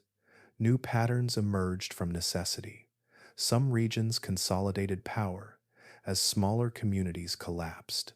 Others fragmented, authority breaking into local hands. Change unfolded unevenly, shaped by geography, resources, and chance. What endured through this period was the slow realization that uncertainty had become normal. People planned less far into the future. They held tighter to what they had. Generosity, narrowed as survival, demanded caution. These adaptations were not moral choices, but practical ones, shaped by years of living under stress. The prolonged nature of the disruption mattered most. A brief crisis can be absorbed with sacrifice and solidarity. A long one reshapes values. It teaches communities to expect instability, to live defensively, to accept loss as part of the landscape. By the time light and warmth began to return more reliably, societies had already changed. Migration patterns had altered settlement, political structures had shifted, local economies had been reduced, reorganized, or replaced. Recovery did not mean restoration. It meant building forward from what remained. Under prolonged stress, societies revealed both fragility and persistence. They cracked along old lines and formed new ones. The dimmed years did not simply interrupt history. They redirected it quietly through movement, imbalance, and slow economic retreat carried forward long after the sky itself had begun to clear. By the time hardship settled into daily life, the sense of unease reached beyond hunger and illness. What made these years feel so overwhelming was not only what was happening, but how little could be understood about it. People lived inside a world that no longer explained itself. Familiar signs failed. Trusted rhythms slipped out of alignment, and there was no shared language to describe why. Scientific understanding, as we know it today, did not yet exist. The sky was observed carefully, but through tradition rather than theory. When the sun dimmed and warmth retreated, there were no concepts of atmospheric aerosols or global circulation to lean upon, no distant measurements, no instruments capable of tracing invisible causes. There was only experience, and experience offered no answers. This absence of explanation left space for meaning to rush in. Humans have always searched for order, especially when the natural world appears to break its rules. In the 6th century, meaning was drawn from belief, history, and sacred tradition. Events of great scale were rarely seen as random. They were read as messages. Religious interpretations arose not because people lacked intelligence, but because they sought coherence in a world that felt suddenly hostile. The sky had always been a source of guidance and assurance. When it changed, that change felt intentional. The sun's weakness was not seen as a mechanical failure, but as a sign. Across different cultures and faiths, similar themes appeared. Darkness and cold were associated with imbalance. Failed harvests suggested moral consequence. Disease felt like punishment layered upon punishment. When hardships arrived together, people did not see coincidence. They saw judgment unfolding. Fear of divine displeasure grew quietly, not as constant panic, but as a low presence shaping thought and behavior. Communities searched for reasons within themselves. Rituals intensified. Days of fasting multiplied, even as food grew scarce. Public acts of devotion increased, fueled by the hope that acknowledgement might bring mercy. Interpretation varied by region, shaped by local beliefs and traditions. In some places, the dimmed sun was seen as a warning, a call to repentance. In others, it marked the closing of an age, the beginning of decline. What united these interpretations was their scale. This was not seen as a local curse. It felt universal, meant for everyone beneath the same pale sky. The persistence of the event deepened this perception. A storm passes and is forgotten.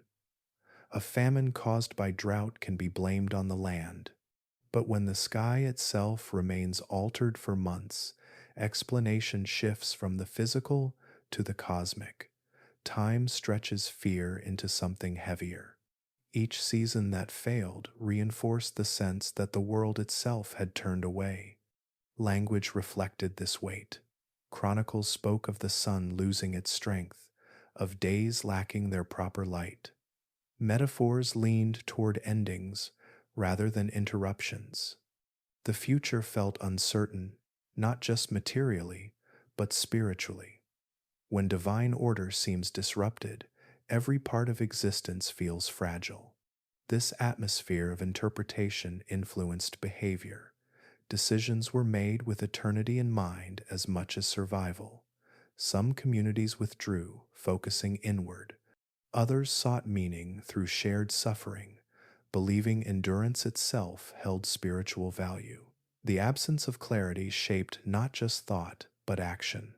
Importantly, this apocalyptic feeling did not require chaos to be constant. Quiet days under a dull sky were enough. Fear does not always arrive as noise. Sometimes it settles into silence, into the uneasy awareness that tomorrow cannot be predicted by yesterday. The world felt smaller during these years. Horizons dimmed, futures shortened, planning narrowed to the next meal, the next season, the next prayer. When explanations fail, imagination fills the gap, and imagination, untethered from reassurance, often drifts toward finality. Yet this response reveals something deeply human. In the absence of understanding, people reached for meaning that could hold their fear. Faith became a framework for endurance, even when it carried dread within it. The apocalyptic tone was not born from ignorance, but from the need to situate suffering within a larger story. What felt like the end of the world was, in truth, the collision of environmental change with human expectation. The sky behaved in a way no one had prepared for. Without tools to explain it, the mind turned inward and upward, seeking causes where it could. For those living through it, the darkness was not only in the air, it was in the unanswered space between observation and understanding. And in that space, the world felt as though it might truly be unraveling, one dim day at a time. As years passed and memory softened around the first shock, the land itself began to reveal what words alone could not hold. Long after voices fell silent, traces remained where people once lived, worked, and gathered. Archaeology, patient and quiet, would later uncover these marks, showing how deeply the dimmed years pressed into everyday life. In many regions, settlements were left behind, not dramatically destroyed, not burned or broken in a single moment, but slowly emptied. Homes stood intact, their walls still upright, hearths cold, tools left where they had last been used. Paths grew over with grass. Fields nearby returned to wild growth. These places were not abandoned because they were unsafe, but because staying no longer made sense. Leaving a home is rarely a sudden decision. It unfolds through hesitation, through seasons of making do, through the gradual recognition that survival might lie elsewhere. Archaeological layers capture this hesitation. Personal items disappear first, carried away. Heavier objects remain, repairs stop, roofs sag. Eventually, only silence stays. Across wide areas, these patterns appear again and again. Villages shrink, outlying farms vanish. Some towns contract inward, abandoning their edges.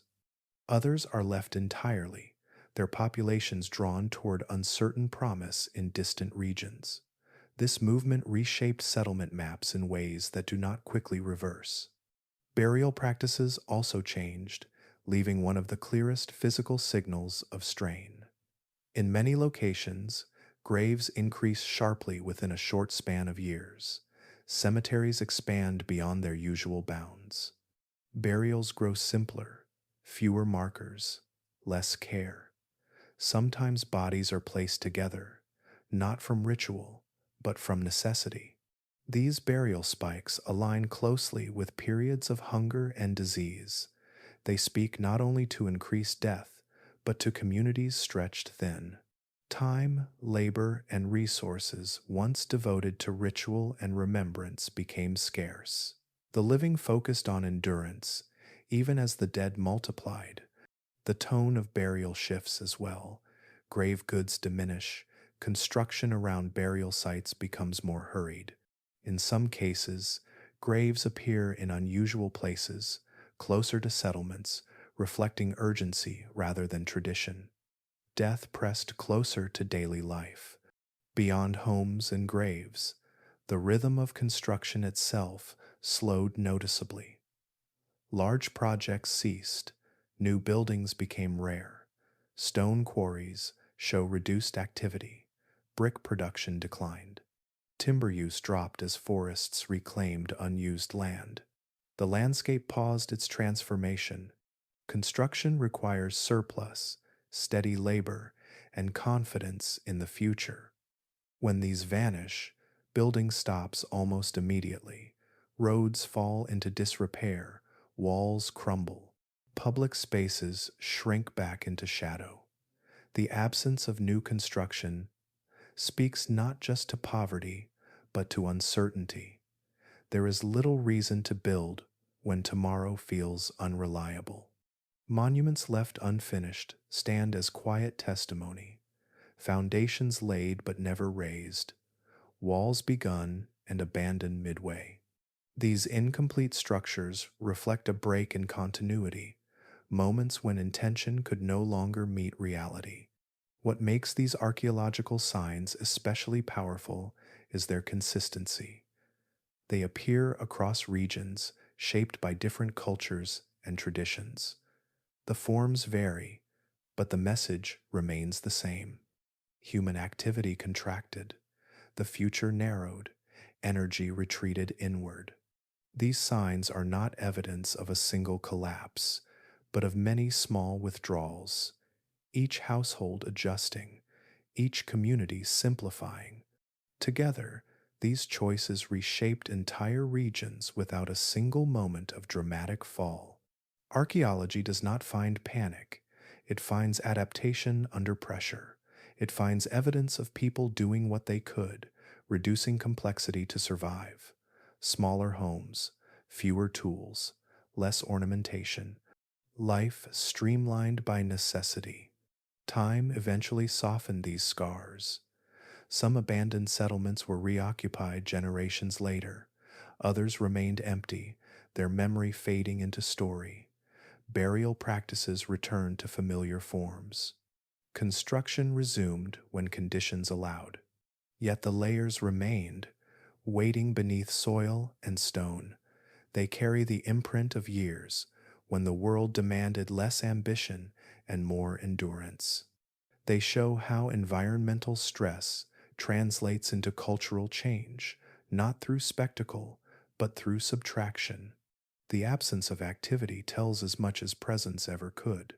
Empty buildings, clustered graves, and unfinished walls speak of a time when the sun's softened light reached deep into human systems, altering where people lived, how they buried their dead, and whether they believed in building for a distant future.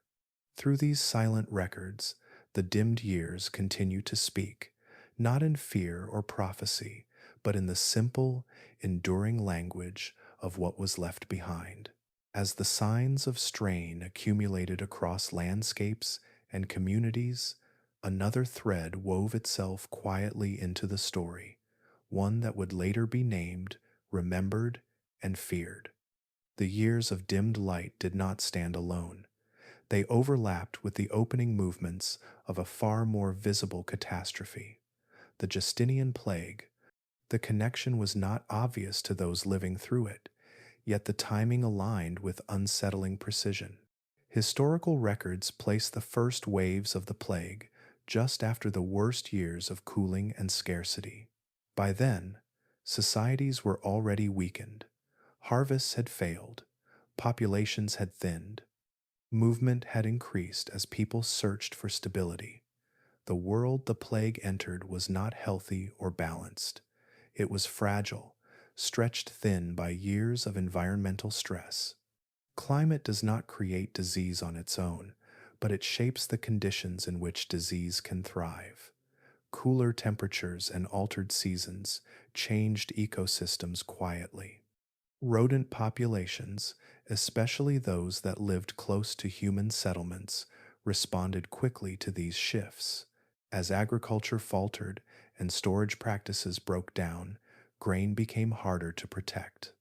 Food waste increased.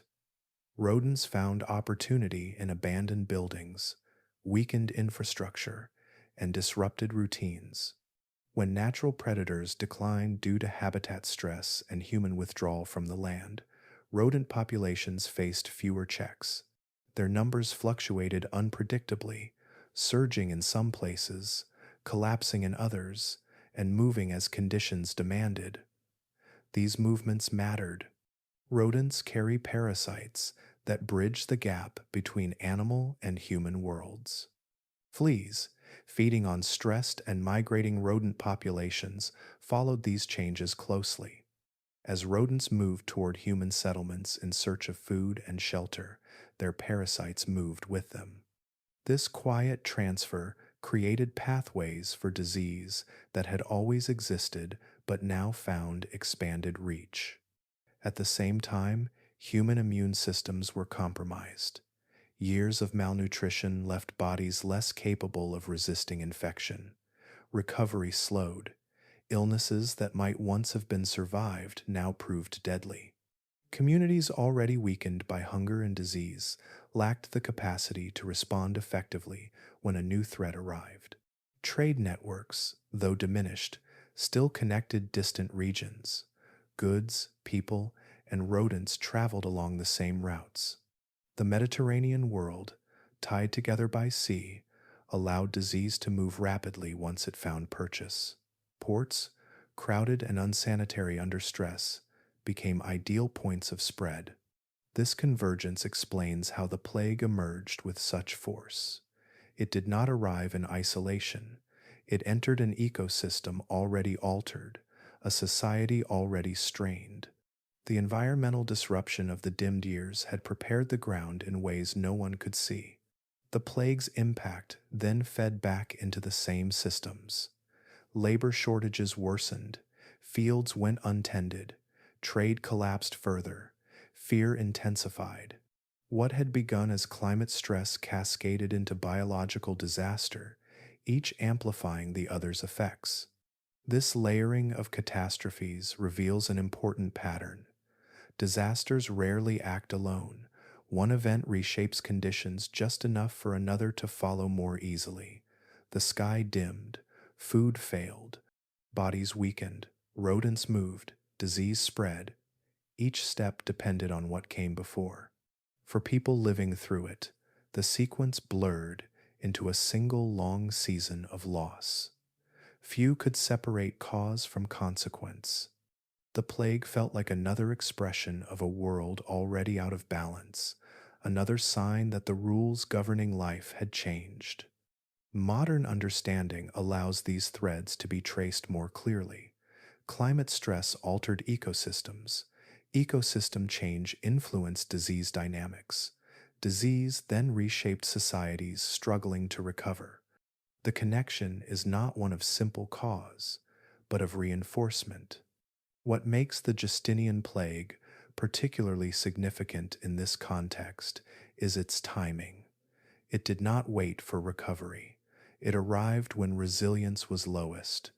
It turned hardship into transformation, accelerating population decline and altering the course of history.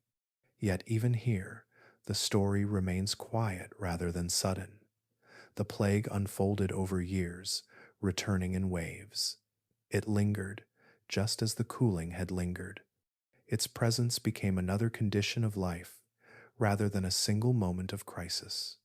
Together, these events show how tightly connected Earth systems truly are. Light, climate, food, disease, and society move together, even when their connections remain invisible at first. One change opens the door for another. The dimmed sun did not cause the plague directly, but it shaped a world in which the plague could flourish. In that way, the darkness did more than chill the land. It set the stage for a deeper transformation, one that would leave marks long after the sky itself had returned to brightness. And so the story of the Justinian plague cannot be told without the years that came just before it, when the sun still shone above, but its light arrived softened, quietly altering everything beneath it.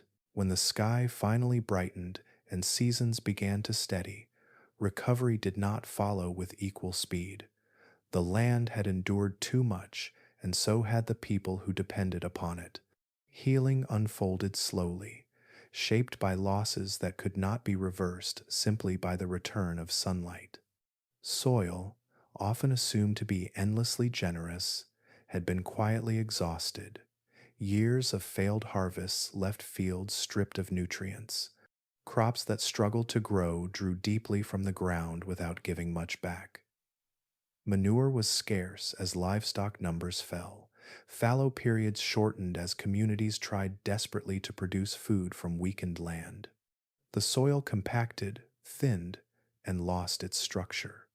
Healthy soil is built patiently through cycles of growth and decay. It requires time, organic matter, and consistent care. None of these were abundant in the years following the darkness. Even when warmth improved, yields lagged behind expectation. Seeds sprouted, but plants remained stunted.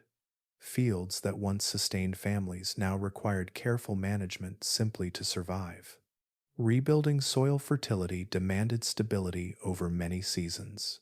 It required animals to return, populations to settle, and the slow layering of life back into the ground. This could not be rushed. The earth itself needed years to recover its quiet strength. Population loss deepened this challenge. Hunger and disease had reduced numbers unevenly, but significantly. Entire households vanished. Skilled farmers, builders, and traders were lost, taking knowledge with them. Villages once vibrant found themselves sparsely populated, lacking enough hands to work the land fully. A smaller population meant fewer births, extending the gap across generations. Fields went unplanted, not because they were forgotten, but because there was no one left to tend them. The labor that remained was stretched thin, focused on immediate survival rather than long-term rebuilding. Population recovery follows biological rhythms that cannot be hurried. Childhood takes time, experience takes longer. Even when food returned, growth proceeded cautiously, slowed by memory and uncertainty. Trade networks, once the invisible threads binding regions together, had frayed badly. Years of disruption broke roots that had taken centuries to refine. Ports fell silent, roads deteriorated. Markets lost trust. Merchants disappeared, bankrupted or dead. Trade depends not only on goods, but on predictability. When harvests failed repeatedly, surplus vanished. When disease spread, movement slowed. When authority weakened, safety declined. The system unraveled from multiple directions at once. Rebuilding trade required more than reopening paths. It required confidence that goods would arrive, that partners would survive, that contracts would be honored. Trust, once broken, is slow to return. Even as conditions improved, merchants hesitated. Routes reopened unevenly, some never fully restored.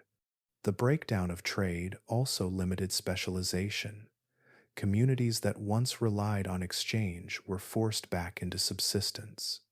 This reduced efficiency and resilience. Each region attempted to meet all its own needs with limited resources, slowing overall recovery. These factors reinforced one another. Depleted soil produced less food. Reduced food supported fewer people. Fewer people meant less labor and weaker trade. Weaker trade limited access to resources needed for recovery. The cycle turned slowly, tightening then loosening only gradually. Psychological memory played its part as well. After years of unpredictability, communities became cautious. Reserves were guarded. Innovation slowed. Long-term projects were postponed. Even when conditions improved, behavior reflected caution rather than confidence. Recovery also varied widely by region. Some areas stabilized earlier, benefiting from geography or luck. Others lagged behind, trapped by depleted land or isolation. This unevenness created new imbalances, reshaping political and economic centers over time. What emerges from this slow rebuilding is a clearer understanding of fragility. Environmental shocks do not end when skies clear. They echo through soil chemistry, demographics, and human networks long afterward. The most visible damage fades first. The deeper wounds take longer. Decades passed before the world felt steady again, not because the sun failed to return, but because the systems that translate light into life had been disrupted at every level. Soil, people, and trade needed time, patience, and continuity to rebuild. In the end, recovery was not a return to the past. It was a movement forward into something altered. The landscape bore scars softened by time. Societies carried memory shaped by hardship. The world learned, quietly, that even brief interruptions in balance can require generations to mend.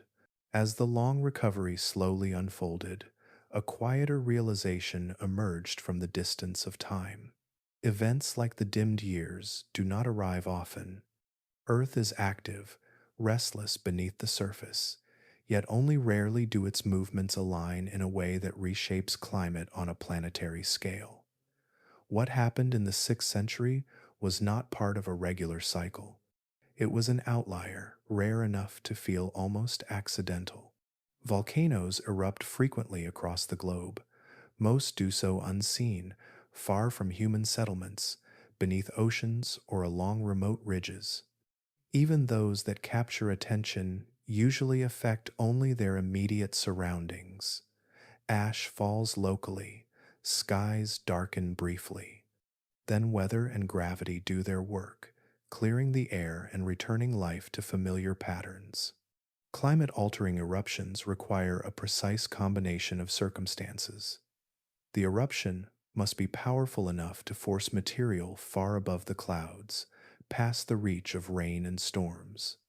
It must release large quantities of the right gases, especially those that transform into reflective particles. Timing matters as well. The atmosphere must be receptive, allowing particles to spread rather than collapse back to Earth. Most eruptions fail at least one of these conditions. Some are large but short-lived. Others release ash without enough sulfur to build a lasting veil. Many remain trapped in the lower atmosphere, where weather quickly erases their influence. Even dramatic eruptions often leave climate unchanged beyond a season. This explains why most people never experience an event like the dimmed years. Earth's surface is buffered by layers of resilience. Oceans absorb heat, winds redistribute energy, ecosystems adapt within limits. Minor disturbances are smoothed over quietly, leaving little trace beyond local memory. Even when cooling occurs, it often passes unnoticed by history. A single cool summer becomes a footnote. A slightly harsh winter fades into story. Without persistent impact, events slip through time without shaping societies deeply enough to be remembered. The 6th century crossed a threshold where these buffers were overwhelmed. The atmosphere held on to what it received. Cooling extended beyond a single season. Light weakened not enough to stop life entirely, but enough to strain it everywhere at once. The margin between stability and collapse narrowed sharply. Part of what made this event unusual was its duration. Cooling lingered across years, not weeks. This persistence magnified its effects, allowing secondary consequences to take hold. Agriculture failed repeatedly. Hunger spread. Disease followed. Each layer reinforced the next. Another factor was timing. The event struck societies heavily dependent on predictable seasons, with limited reserves and fragile trade networks. Complexity, which often provides resilience, became vulnerability. Systems optimized for efficiency struggled to adapt to prolonged disruption. Multiple eruptions likely compounded the effect, stacking their influence within the atmosphere. Instead of clearing between events, the sky remained veiled. Cooling deepened gradually, crossing a point where recovery could not keep pace with loss. Rarity also lies in perception. People notice extremes. Floods, fires, and storms demand attention. A sky that dims without darkening can be overlooked at first. It whispers rather than shouts. Its danger lies in persistence rather than intensity. The dimmed years did not announce themselves as a singular catastrophe. They unfolded as a background condition, slowly eroding stability. This subtlety allowed them to reach further before being understood, affecting regions and systems simultaneously. From a planetary perspective, this event represents a moment when Earth's internal energy and atmospheric structure aligned in a narrow window of possibility. Such alignments are uncommon. They require coincidence, layered upon coincidence, eruption upon circulation, timing upon vulnerability. Ice, trees, and stone remember many eruptions across millennia. Very few leave marks as clear and widespread as those from the mid 6th century. This rarity underscores the scale of what occurred. It was not simply a cold year or a regional disaster, it was a planetary interruption. Understanding how rare this alignment is does not diminish its impact. Instead, it sharpens it. It reminds us that stability often rests on probabilities rather than guarantees. Earth is usually gentle with its extremes, but not always. The dimmed years stand as a quiet reminder that even infrequent events can reshape history when they cross unseen thresholds, not through sudden violence, but through sustained imbalance. Not through darkness, but through light that arrives weakened enough to change everything beneath it. As time passed and reflection softened the sharpest memories, one distinction became quietly important. What people lived through was not darkness in the way night is known. Night is expected. It arrives gently, offers rest, then recedes. Darkness has a rhythm. It belongs to time. What unsettled the world during the dimmed years was something else entirely. The sun was still there. It rose and set on schedule. Days were counted as always, yet its presence no longer carried authority. Light existed without power. This difference shaped experience more deeply than complete darkness ever could. Night is honest. It declares itself fully. Lamps are lit, fires are built, bodies slow, morning brings relief. But dim days blur these boundaries. They promise activity without granting the energy to sustain it. Under the pale sky, people woke expecting warmth that never arrived. They stepped outside into daylight that looked familiar, yet felt hollow. The sun hung above them, visible and persistent, but distant in effect. This contradiction unsettled the senses. The world appeared awake while refusing to behave as such. The ineffectiveness of the sun mattered because sunlight is more than visibility, it is signal. It tells plants when to grow, animals when to move, and humans when to work. When that signal weakens, life hesitates, growth slows, rhythms slip. Days without strong light stretched longer than nights ever could.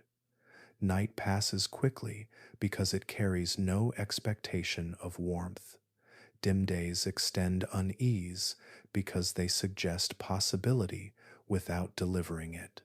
The body remains active, yet underpowered. Effort yields less, fatigue accumulates. This condition pressed gently but persistently on the mind. People measured time by light for generations. Shadows marked hours. Brightness guided labor. When these cues softened, orientation suffered. Midday felt indistinct. Morning and afternoon blurred. Time itself seemed to lose sharp edges. Psychologically, constant dimness erodes certainty. Bright days reinforce confidence. They promise renewal, growth, and progress. Dim days offer no such assurance. They hint at continuation without improvement. Hope becomes cautious, delayed, restrained. The mind responds to prolonged gloom differently than to acute darkness. A storm passes and is remembered. A night ends and is forgotten. But weeks of pale skies imprint quietly. Mood flattens. Motivation thins. The world feels smaller, not through fear, but through fatigue. This effect extended beyond individuals into communities. Collective activity slowed. Gatherings felt subdued. Celebration diminished, not by decree, but by atmosphere. Even voices carried differently under muted skies, softened by air that seemed to absorb sound as it absorbed light. Constant gloom matters because it reshapes expectation. Humans can endure hardship when it feels temporary. They can brace against storms. They can endure winters because spring follows. But a season that looks like summer yet behaves like winter confuses the narrative people rely on to endure difficulty. Under such conditions, planning loses clarity. Effort feels unrewarded. The future seems distant, not threatened, but unreachable. This quiet discouragement does not break suddenly. It wears gradually. Unlike night, which invites rest, dim days demand effort without offering restoration. Work continues, fields must be tended, travel must happen, yet energy never fully replenishes. Over time, this imbalance deepens exhaustion, already born of hunger and illness. The presence of the sun, without its strength, also challenged meaning. Light has long symbolized order and care. Its failure to function fully suggested neglect or withdrawal, even when the sun remained visible. This contradiction felt personal, as if something familiar had turned away while still watching. In this way, the difference between darkness and night reveals itself as more than physical. Darkness ends cleanly. Night gives way to morning.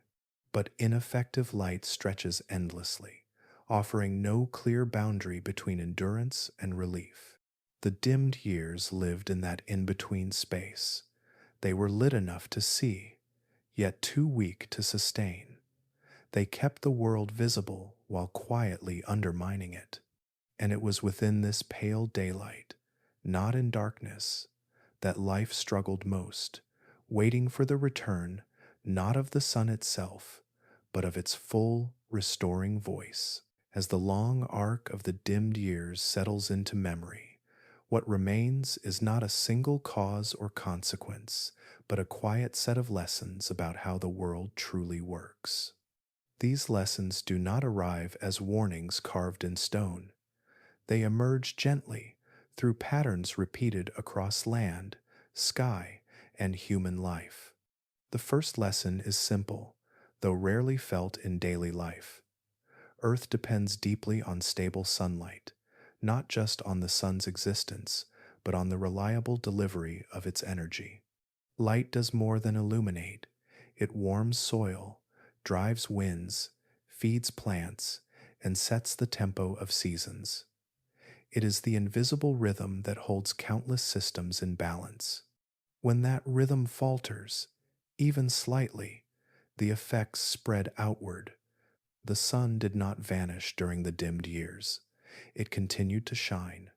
Yet the thinning of its usable light was enough to cool summers, weaken growth, and unsettle lives across continents. Stability, it turns out, is not built on dramatic abundance.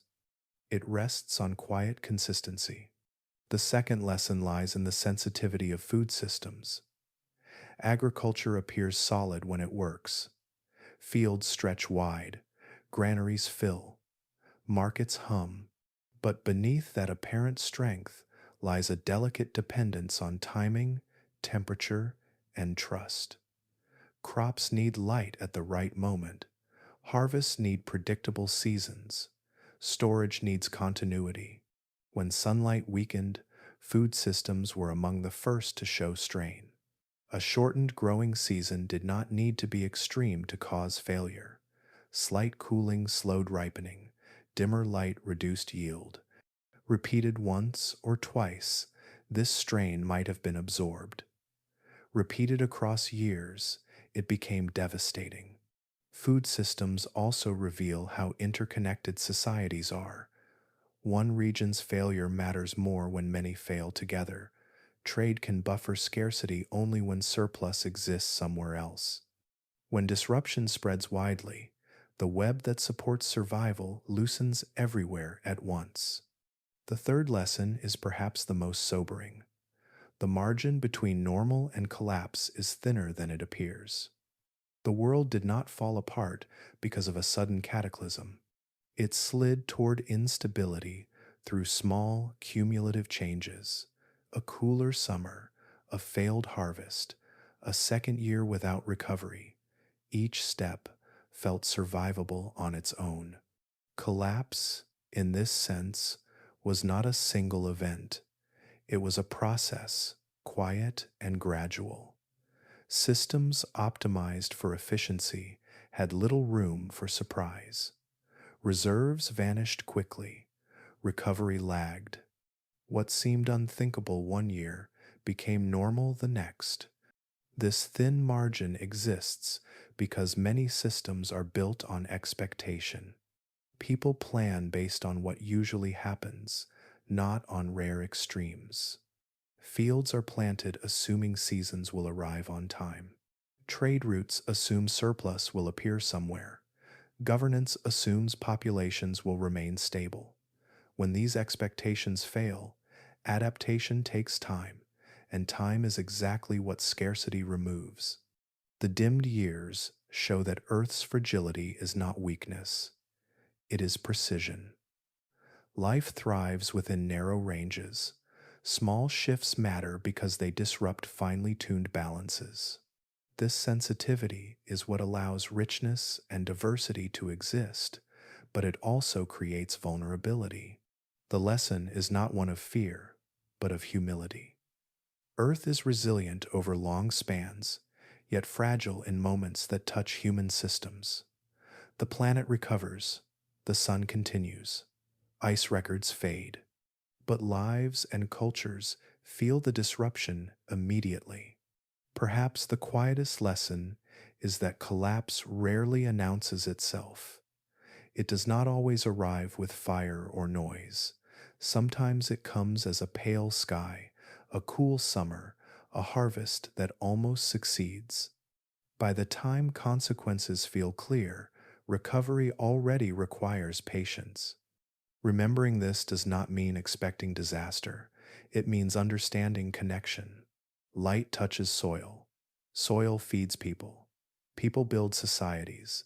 Each link depends on the steadiness of the one before it. In the end, the dimmed years teach that what feels permanent is often provisional. Stability is an achievement renewed daily by systems working within narrow limits. When those limits are crossed, even briefly, the effects ripple outward with surprising reach.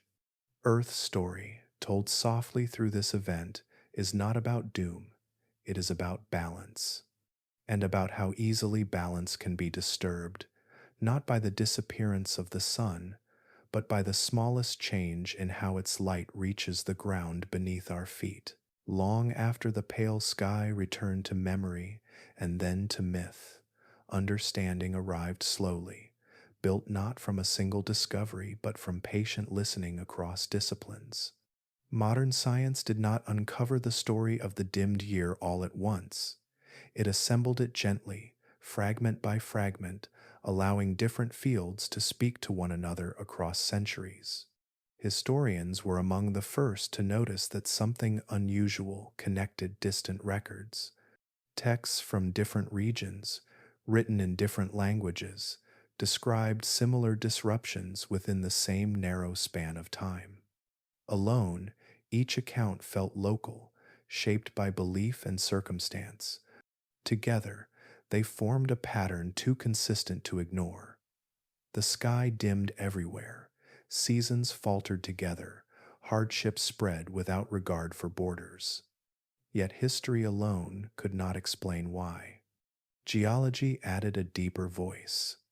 Ice cores drawn from polar regions offered timelines untouched by human interpretation. In their layers lay chemical traces that aligned closely with the written descriptions. Volcanic markers appeared where the stories placed darkness. The ice did not narrate suffering, but it confirmed change. Something had entered the atmosphere, something global. Tree rings joined the conversation next. Across continents, growth slowed during the same years. Rings narrowed, recording cooler temperatures and shorter growing seasons. Trees, unaware of history, preserved a biological memory of stress. These silent witnesses matched both the ice and the texts. Climate science then provided the connective tissue. Atmospheric models showed how high altitude particles could scatter sunlight evenly across the planet. Simulations recreated pale skies and weakened warmth without dimming the sun itself. What people had described in metaphor could now be rendered in physics. Each discipline offered a partial view. History showed experience, geology showed cause, biology showed response, climate science showed mechanism. Only when these voices were allowed to overlap did the picture become clear. This kind of understanding could not have emerged earlier. The tools simply did not exist. Ice core drilling required technology and patience developed over generations. Tree ring analysis demanded long collections and careful comparison.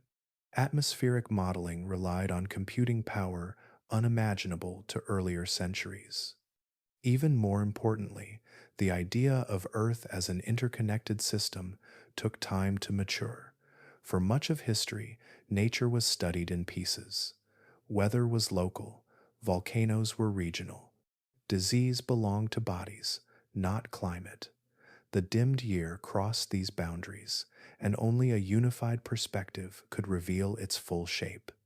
Certainty arrived late because it required humility. Scientists had to accept that no single field held the answer. Progress came not through dominance, but through collaboration. Historians learned to read ice. Geologists listened to chronicles. Climate scientists drew meaning from ancient words. The delay also reflects how quietly the event unfolded. There was no single dramatic moment to anchor memory. The year did not begin with explosion or end with collapse. It drifted in, altered life, and drifted out, leaving consequences rather than spectacle. Such events are harder to reconstruct because they leave many small signals instead of one loud one. As evidence accumulated, confidence grew not from any single data set, but from agreement among many. When independent lines of evidence pointed to the same conclusion, uncertainty narrowed. The story gained strength through convergence. This process mirrors how Earth itself operates. No system acts alone. Atmosphere interacts with geology. Climate shapes biology. Human experience records all of it imperfectly. Understanding emerges when these interactions are honored rather than simplified. Modern science did not solve the mystery by erasing ambiguity. It reduced it gently, replacing wonder with clarity while preserving awe. The pale sun, described by ancient observers, did not lose its strangeness. It gained explanation. There is a quiet beauty in this reconstruction.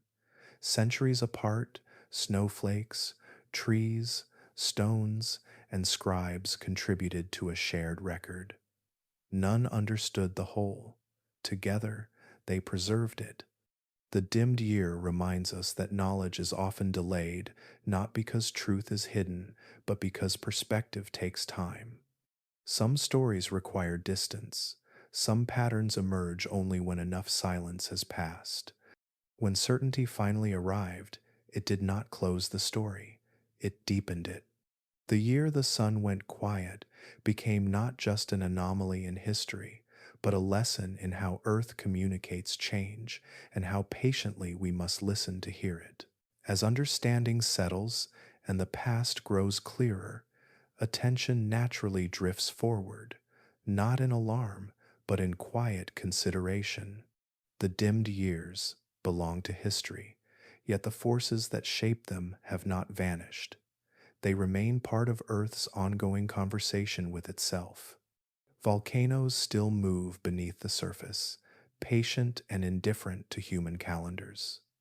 Across the planet, tectonic boundaries continue to store pressure, releasing it in bursts both small and large.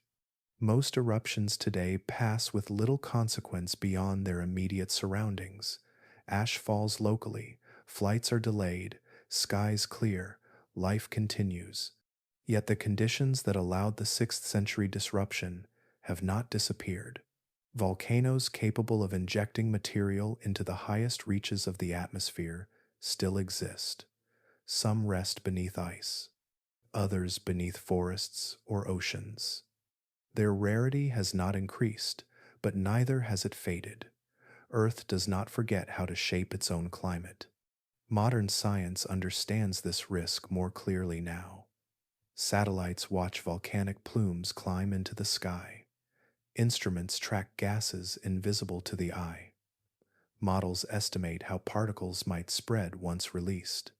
Awareness has replaced mystery, but awareness does not equal control. At the same time, the world has changed. The number of people dependent on global food systems has grown far beyond anything imagined in the 6th century. Food now travels vast distances from field to table, crossing oceans and borders with precision. This system provides abundance, but it also introduces vulnerability. Global agriculture remains closely tied to stable sunlight and predictable seasons. Crops still depend on warmth arriving at the right moment. Shortened growing seasons still reduce yield. Even modest cooling, if widespread, can strain production across multiple regions at once. Modern food systems buffer risk through storage, trade, and technology. Refrigeration preserves harvests. Fertilizers boost growth. Rapid transport redistributes surplus. These tools provide resilience that earlier societies lacked.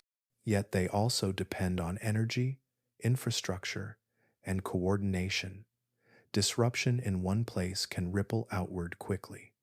Global trade smooths local failure only when enough regions remain unaffected. A widespread climatic disturbance would test these systems in ways that feel familiar in pattern, even if different in scale. Climate buffering today offers both protection and illusion. Oceans absorb heat, moderating temperature shifts. Advances in forecasting allow preparation. Governments maintain reserves. These layers reduce the immediate shock of environmental change. But buffering has limits. It buys time, not immunity. When disruption persists beyond expectation, buffers thin, reserves deplete, adaptation lags. The lesson of the dimmed years is not that collapse is inevitable, but that resilience depends on duration as much as intensity. Modern societies are also faster. Information spreads quickly. Response can be coordinated, but speed cuts both ways. Panic travels alongside knowledge. Markets react instantly. Systems optimized for efficiency may struggle with prolonged unpredictability. Could a similar event happen again? Yes, in principle. The physics remains the same. Particles in the stratosphere still scatter sunlight. Volcanoes still supply them under rare conditions. Earth's atmosphere still responds as a whole. Would it unfold in the same way? Almost certainly not. Human systems are different now. Awareness is higher. Technology offers options. Yet dependence has also deepened. The balance between resilience and vulnerability has simply shifted. The most important difference lies not in prevention, but in understanding. The dimmed year no longer belongs only to history or mystery. It belongs to knowledge. Its lessons sit quietly within climate science, agriculture planning, and disaster preparedness. Knowing this does not demand fear, it invites humility. It reminds us that stability is an agreement between Earth and life, renewed constantly, not guaranteed indefinitely. Sunlight, food, and climate remain connected by thin threads of balance. Today's world carries more tools than the past, but it also carries more weight, more people, more interdependence, more complexity. The margin between normal and strain still exists, even if it looks different. The question is not whether Earth will ever shift again. It will. The question is how prepared systems are to bend without breaking, to absorb change without cascading failure. The dimmed years whisper forward through time, not as prophecy, but as perspective. They remind us that Earth's calm is an achievement, maintained quietly, daily, by forces both seen and unseen. And as long as the planet continues its slow movements beneath our feet and above our heads, this understanding remains less a warning than a companion, inviting attentiveness to the fragile, luminous balance that makes life possible. As centuries passed and the world reshaped itself, the dimmed years quietly slipped from collective memory, not because they lacked impact, but because they lacked spectacle. History often remembers moments that arrive loudly, with fire or conquest, with dates that can be circled and named. This event did not behave that way. It did not announce itself in a single instant. It unfolded without ceremony. There was no defining day when the sky suddenly went dark, no dramatic collapse that could be pinned to a morning or an afternoon. The change arrived gradually, light thinning over time, warmth weakening by degrees. People noticed, adjusted, endured. The absence of a sharp beginning made it difficult to mark as an event at all. Without a clear starting point, memory blurred. When did the trouble begin? When did it end? For those living through it, the experience felt continuous rather than episodic. One difficult season flowed into the next. Suffering did not spike, it accumulated. This kind of hardship resists storytelling. Stories crave peaks and resolutions. The dimmed years offered neither. They were defined by persistence, not drama. Hunger spread quietly. Illness lingered. Communities thinned. None of it provided a single image powerful enough to anchor memory on its own. Slow suffering rarely leaves monuments. There were no ruins scorched by a single blow, no battlefield strewn with symbols of victory or defeat. Instead, there were empty houses, thinner harvests, simpler burials. Absence replaced presence, and absence is easy to overlook. Spectacle commands attention because it interrupts normal life. Climate disruption often becomes the background instead. People continue to wake, work, and adapt. Pain becomes routine. Over time, routine fades from record. Written history reflects this bias. Chroniclers recorded wars because wars reshaped borders and rulers. Battles provided narrative clarity. Names of victors and dates of defeat fit neatly into timelines. Climate, by contrast, works diffusely. It affects everyone, but claims no throne. Environmental stress undermines societies in ways that feel indirect. A war can be blamed on an enemy. A famine caused by dimmed skies offers no opponent to name. responsibility feels abstract. This makes it harder to frame within traditional history. As political power shifted and new eras emerged, attention followed kings, empires, and belief systems. The sky returning to normal did not mark triumph. Recovery did not arrive with celebration. It arrived gradually, unevenly, without ceremony. Over time, memories of hunger and gloom merged with other hardships. Later generations faced new crises. New narratives took their place. The dimmed years became a background influence rather than a headline. There is also a tendency to assume that what is forgotten must not have mattered greatly. This assumption hides an important truth. Some of the most transformative events do not alter history through sudden change, but through slow redirection. The dimmed years reshaped populations, economies, and belief systems quietly. They influenced migration, weakened institutions, and set conditions for further upheaval. Their effects echoed forward even as their cause faded from view. Climate does not ask to be remembered. It leaves no signed treaties. Its signatures are written into soil layers, tree rings, and abandoned settlements, not into proclamations. Without modern science, these signatures remained unread.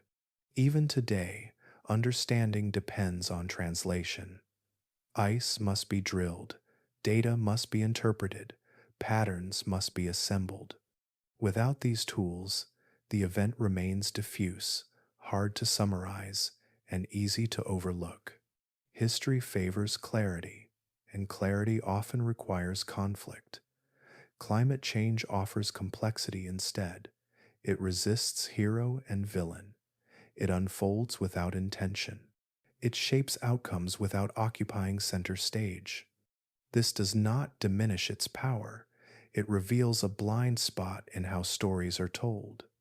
Events that arrive quietly and persistently can alter the course of civilizations while escaping memory.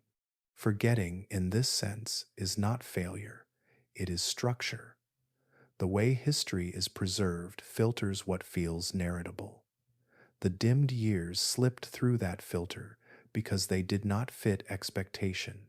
Only with distance, tools, and patience does the story return, reconstructed not as myth or legend, but as system and process.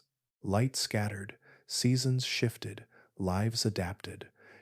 The event is often forgotten because it asked for endurance rather than attention, because it unfolded without spectacle, because history listened more closely to swords than to skies. Yet beneath that forgetting, the record waited quietly, in ice and wood and soil, holding the memory until the language to read it finally arrived. As understanding deepened, historians and scientists began to place the dimmed year alongside other moments when the sky briefly changed its character. Earth's past contains several episodes sometimes called volcanic winters, years when eruptions softened sunlight and cooled the planet. Comparing them gently, without urgency, reveals why the mid-6th century stands apart. In later centuries, other large eruptions left clear marks on climate. Ash veils circled the globe, summers cooled, skies took on strange colors, crops suffered. These events were noticed, recorded, and in some cases measured, yet most passed within a shorter span. The atmosphere cleared more quickly. Seasons recovered before societies were pushed beyond their limits. Some volcanic winters arrived with dramatic force. Ash fell thick enough to darken midday skies. Snow fell out of season. These moments captured attention because they were intense and visible. But their intensity often came with brevity.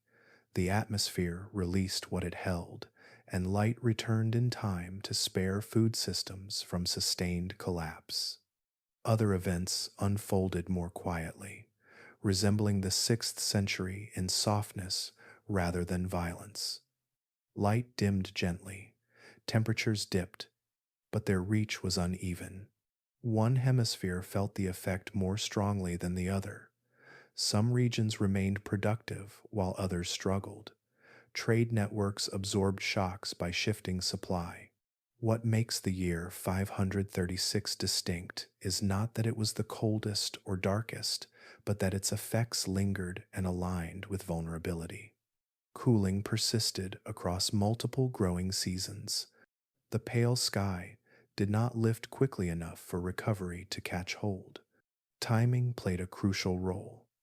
Many later volcanic winters struck societies that, while affected, had grown more resilient in specific ways. Agricultural practices had diversified. Storage had improved. Trade routes were denser and more reliable. Even when hardship struck, some regions could compensate for others. In the 6th century, these buffers were thinner. Societies depended heavily on local harvests and predictable seasons. Trade existed, but it could not absorb widespread failure. Reserves were limited. Population health was already strained by prior instability. Population density also mattered. By the 6th century, large areas supported communities living close to the edge of agricultural capacity. Land was worked intensively, margins were narrow.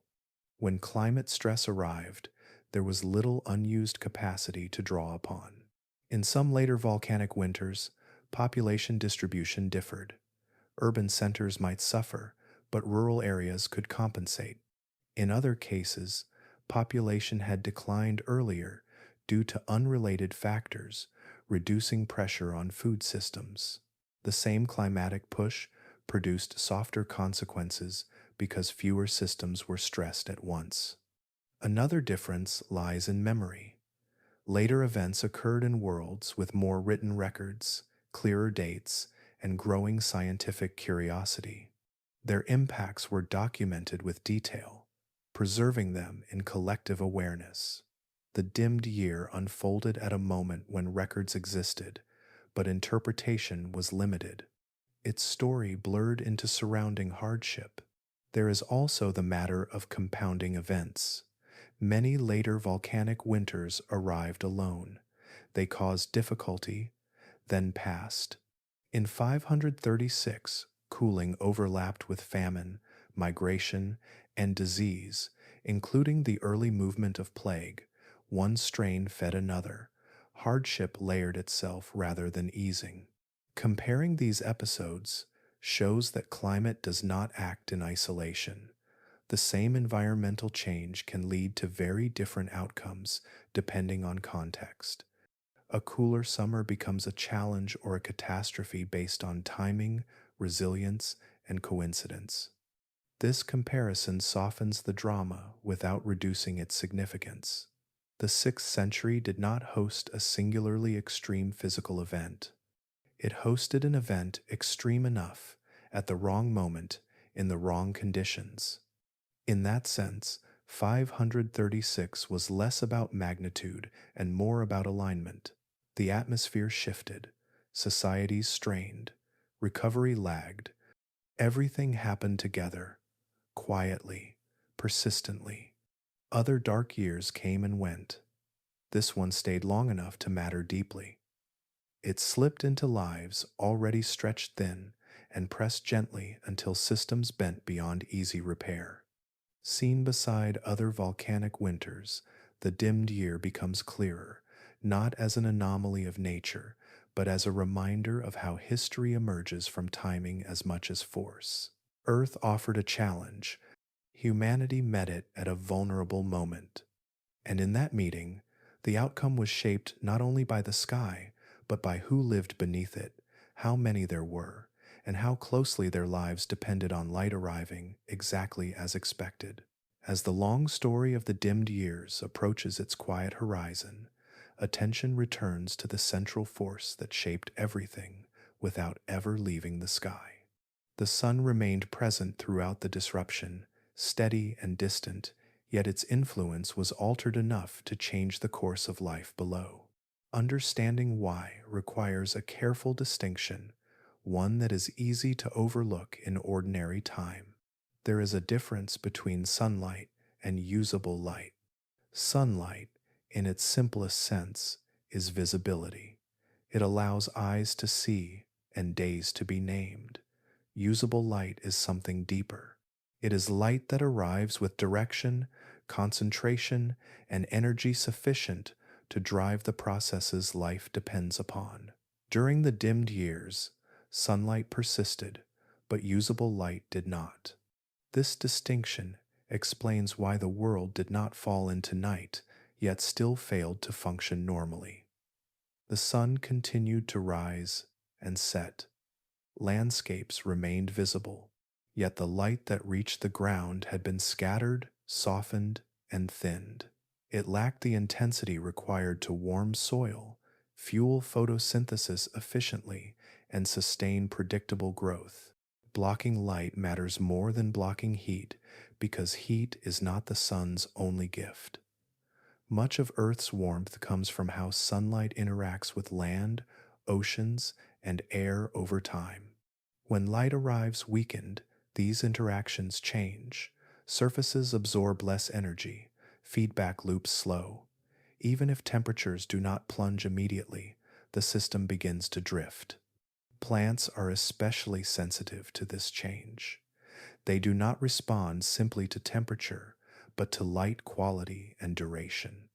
Photosynthesis depends on photons arriving with enough density to drive chemical reactions. When light scatters, those photons arrive diluted.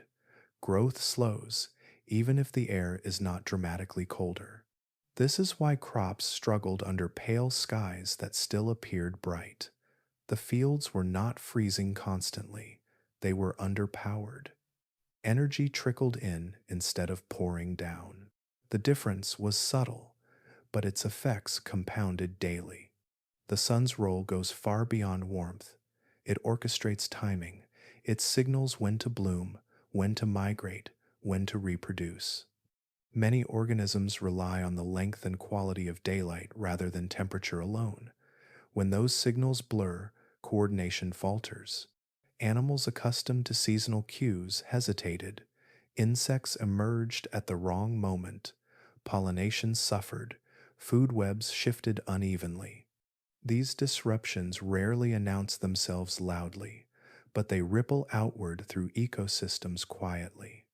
Human systems, deeply entwined with natural rhythms, felt this loss of coordination as confusion.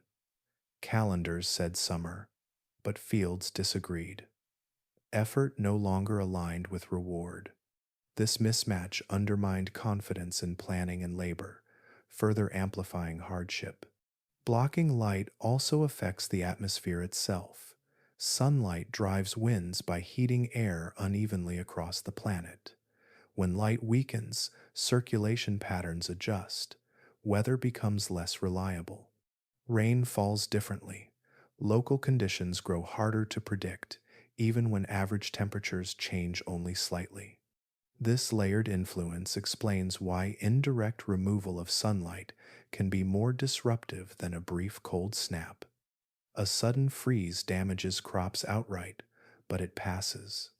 A season of weakened light quietly undermines every process at once, from soil chemistry to human psychology. The sun, in this sense, functions as an organizer. It does not merely supply energy, it structures time, movement, and expectation. When its organizing power is filtered rather than removed, the disruption feels uncanny. The world looks normal, yet behaves differently.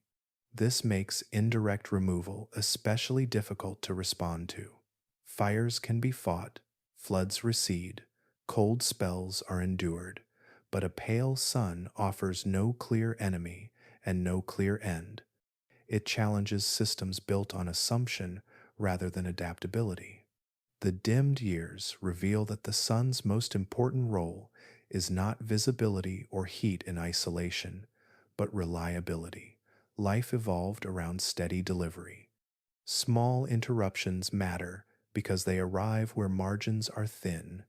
Even today, this distinction holds. Modern societies still depend on usable light, not just the appearance of brightness. Energy systems, agriculture, and climate remain tied to how sunlight arrives and interacts with Earth's surface. What the dimmed years ultimately teach is that removal does not need to be total to be transformative. The sun did not abandon the world, it continued to shine faithfully above the haze. Yet, by altering how its light reached the ground, Earth experienced one of the most quietly disruptive periods in recorded history. The sun's power lies not only in its presence, but in its ability to deliver energy cleanly, consistently, and with purpose. When that delivery is compromised, even briefly, life feels the loss everywhere at once, and so the pale sky stands as a reminder, not of darkness, but of dilution, not of absence, but of interruption. A lesson written in soft light, showing how deeply the world depends on the sun's full, undisturbed voice to remain in balance. As the pale years receded into history, something quiet and unsettling remained. The world moved forward, rebuilt, adapted, and forgot. Not deliberately, not carelessly, but gradually, as generations replaced memory with routine. The darkness passed, yet little of its lesson was carried forward. There were no warning systems left behind, no instruments to watch the sky for change, no shared methods to recognize early signs of planetary disruption. The knowledge that might have guarded the future dissolved along with the experience itself. Without a language to describe what had happened, there was no structure to preserve it. Human societies returned to familiar assumptions. Seasons were expected to behave. Sunlight was taken as a constant. Crops were planted with confidence that patterns would hold. When stability returns after hardship, it often feels earned, even permanent. The desire to believe in normalcy is strong. Over time, the memory of climate risk thinned. Stories of the dimmed years survived in fragments, woven into chronicles, legends, and metaphors. Without explanation, these accounts lost authority. They sounded symbolic rather than physical. Warnings softened into curiosities. The absence of clear cause made the event difficult to remember usefully. Wars have enemies, plagues have victims. The dimmed years had neither in a visible sense. The sky changed, then changed back. Without a mechanism, the experience remained unanchored. This forgetting was not a failure of intelligence. It was a reflection of how memory works when experience cannot be explained. Knowledge that cannot be organized tends to dissolve. Without frameworks, memory becomes a story. Without story, preparation fades. As centuries unfolded, vulnerability returned in new forms. Regions grew dense again. Agriculture intensified.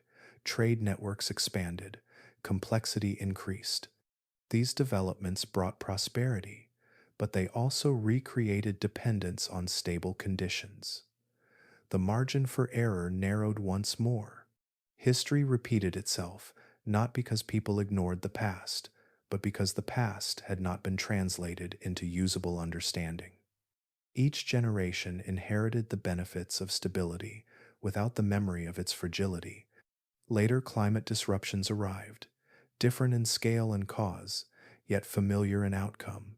Crops failed, societies strained, migration followed.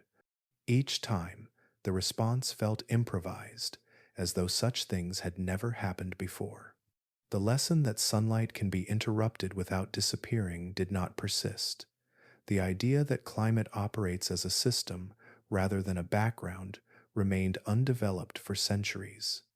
Without that understanding, preparation remained focused on immediate threats rather than systemic ones. Even in eras of growing knowledge, attention drifted toward visible dangers. Conflict drew focus. Political change captured a record. Environmental processes continued quietly, shaping outcomes without occupying the center of narrative. Vulnerability repeating across history does not imply inevitability. It reflects a pattern where memory fades faster than risk. Human systems evolve to meet known challenges, while unknown ones remain outside planning.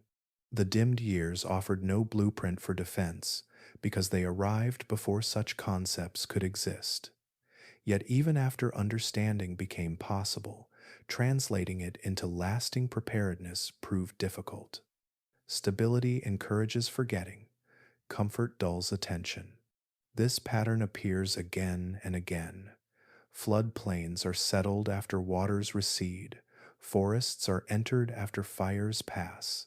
The calm between disruptions feels like permission. Each generation learns from its own crisis, rarely from those long past. The world that emerged after the 6th century built forward without carrying the darkness as a guide. Light returned, and with it confidence. Yet the conditions that allowed disruption remained embedded in Earth's systems, waiting quietly. This is not a story of negligence. It is a story of scale. Climate operates over spans that exceed individual lives. Memory, bounded by experience, struggles to hold what lies beyond personal witness.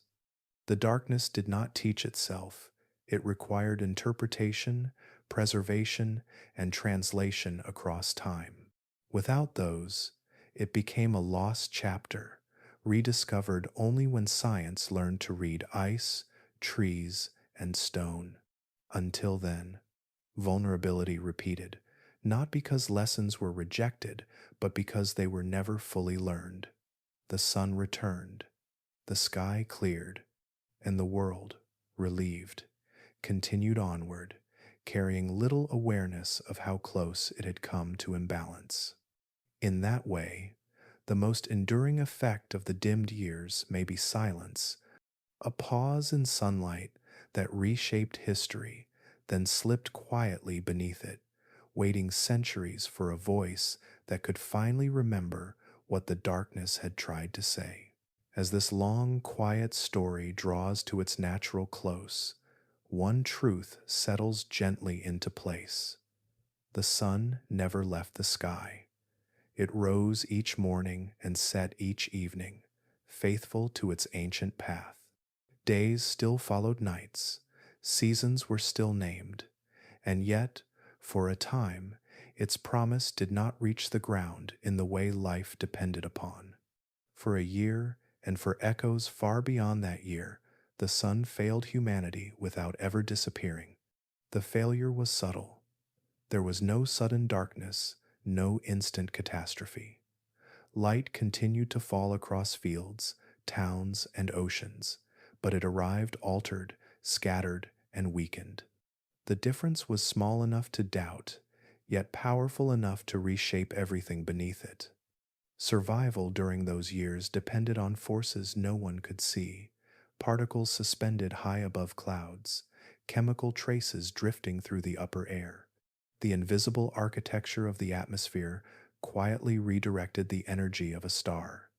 Lives turned on processes far beyond human reach or understanding. People planted fields believing the sun would deliver as it always had. They planned seasons assuming the sky could be trusted.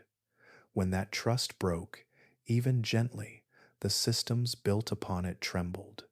Food, health, trade, belief, and memory all shifted together.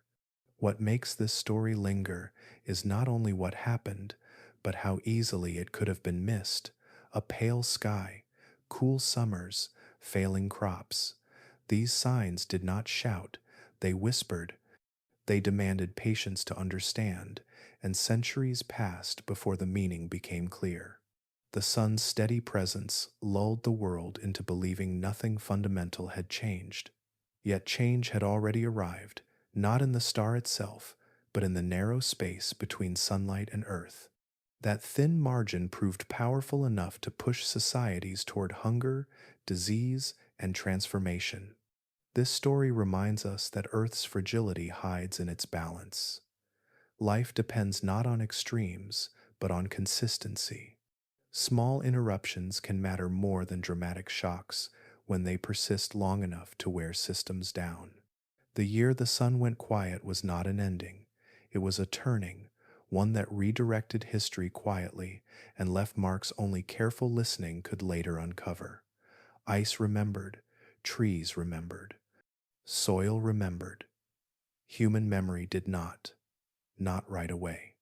And yet here we are, centuries later, able to listen again, to trace how geology speaks to history, how climate speaks to society, how invisible changes ripple outward until they reach kitchens, fields, and belief itself. This is the quiet power of science, not to replace wonder, but to deepen it. As you rest with this story, let it settle without urgency. Let it be a reminder that the world we move through each day is supported by delicate systems working in silence, systems that usually hold, systems that sometimes falter. If this journey through Earth's hidden fragility felt meaningful, you are warmly invited to share your reflections below, not as answers, but as echoes. Stories like this grow richer when they are carried together. If you find comfort in these gentle explorations of science and time, a simple like or subscription helps this calm corner continue to exist, reaching others who seek quiet curiosity in a loud world. And if you choose to stay a while longer, there are many more stories waiting. Stories where Earth speaks softly, where history drifts alongside geology, and where the smallest changes reveal the deepest truths about the planet we call home. For now, the sky above us is bright. The sun delivers its light cleanly. Fields grow. Seasons return as expected. This balance is not guaranteed, but it is precious. So let your breath slow. Let the day fade gently at the edges, and carry with you the memory of a year when the sun never left the sky, yet reminded humanity how much depends on things we cannot see.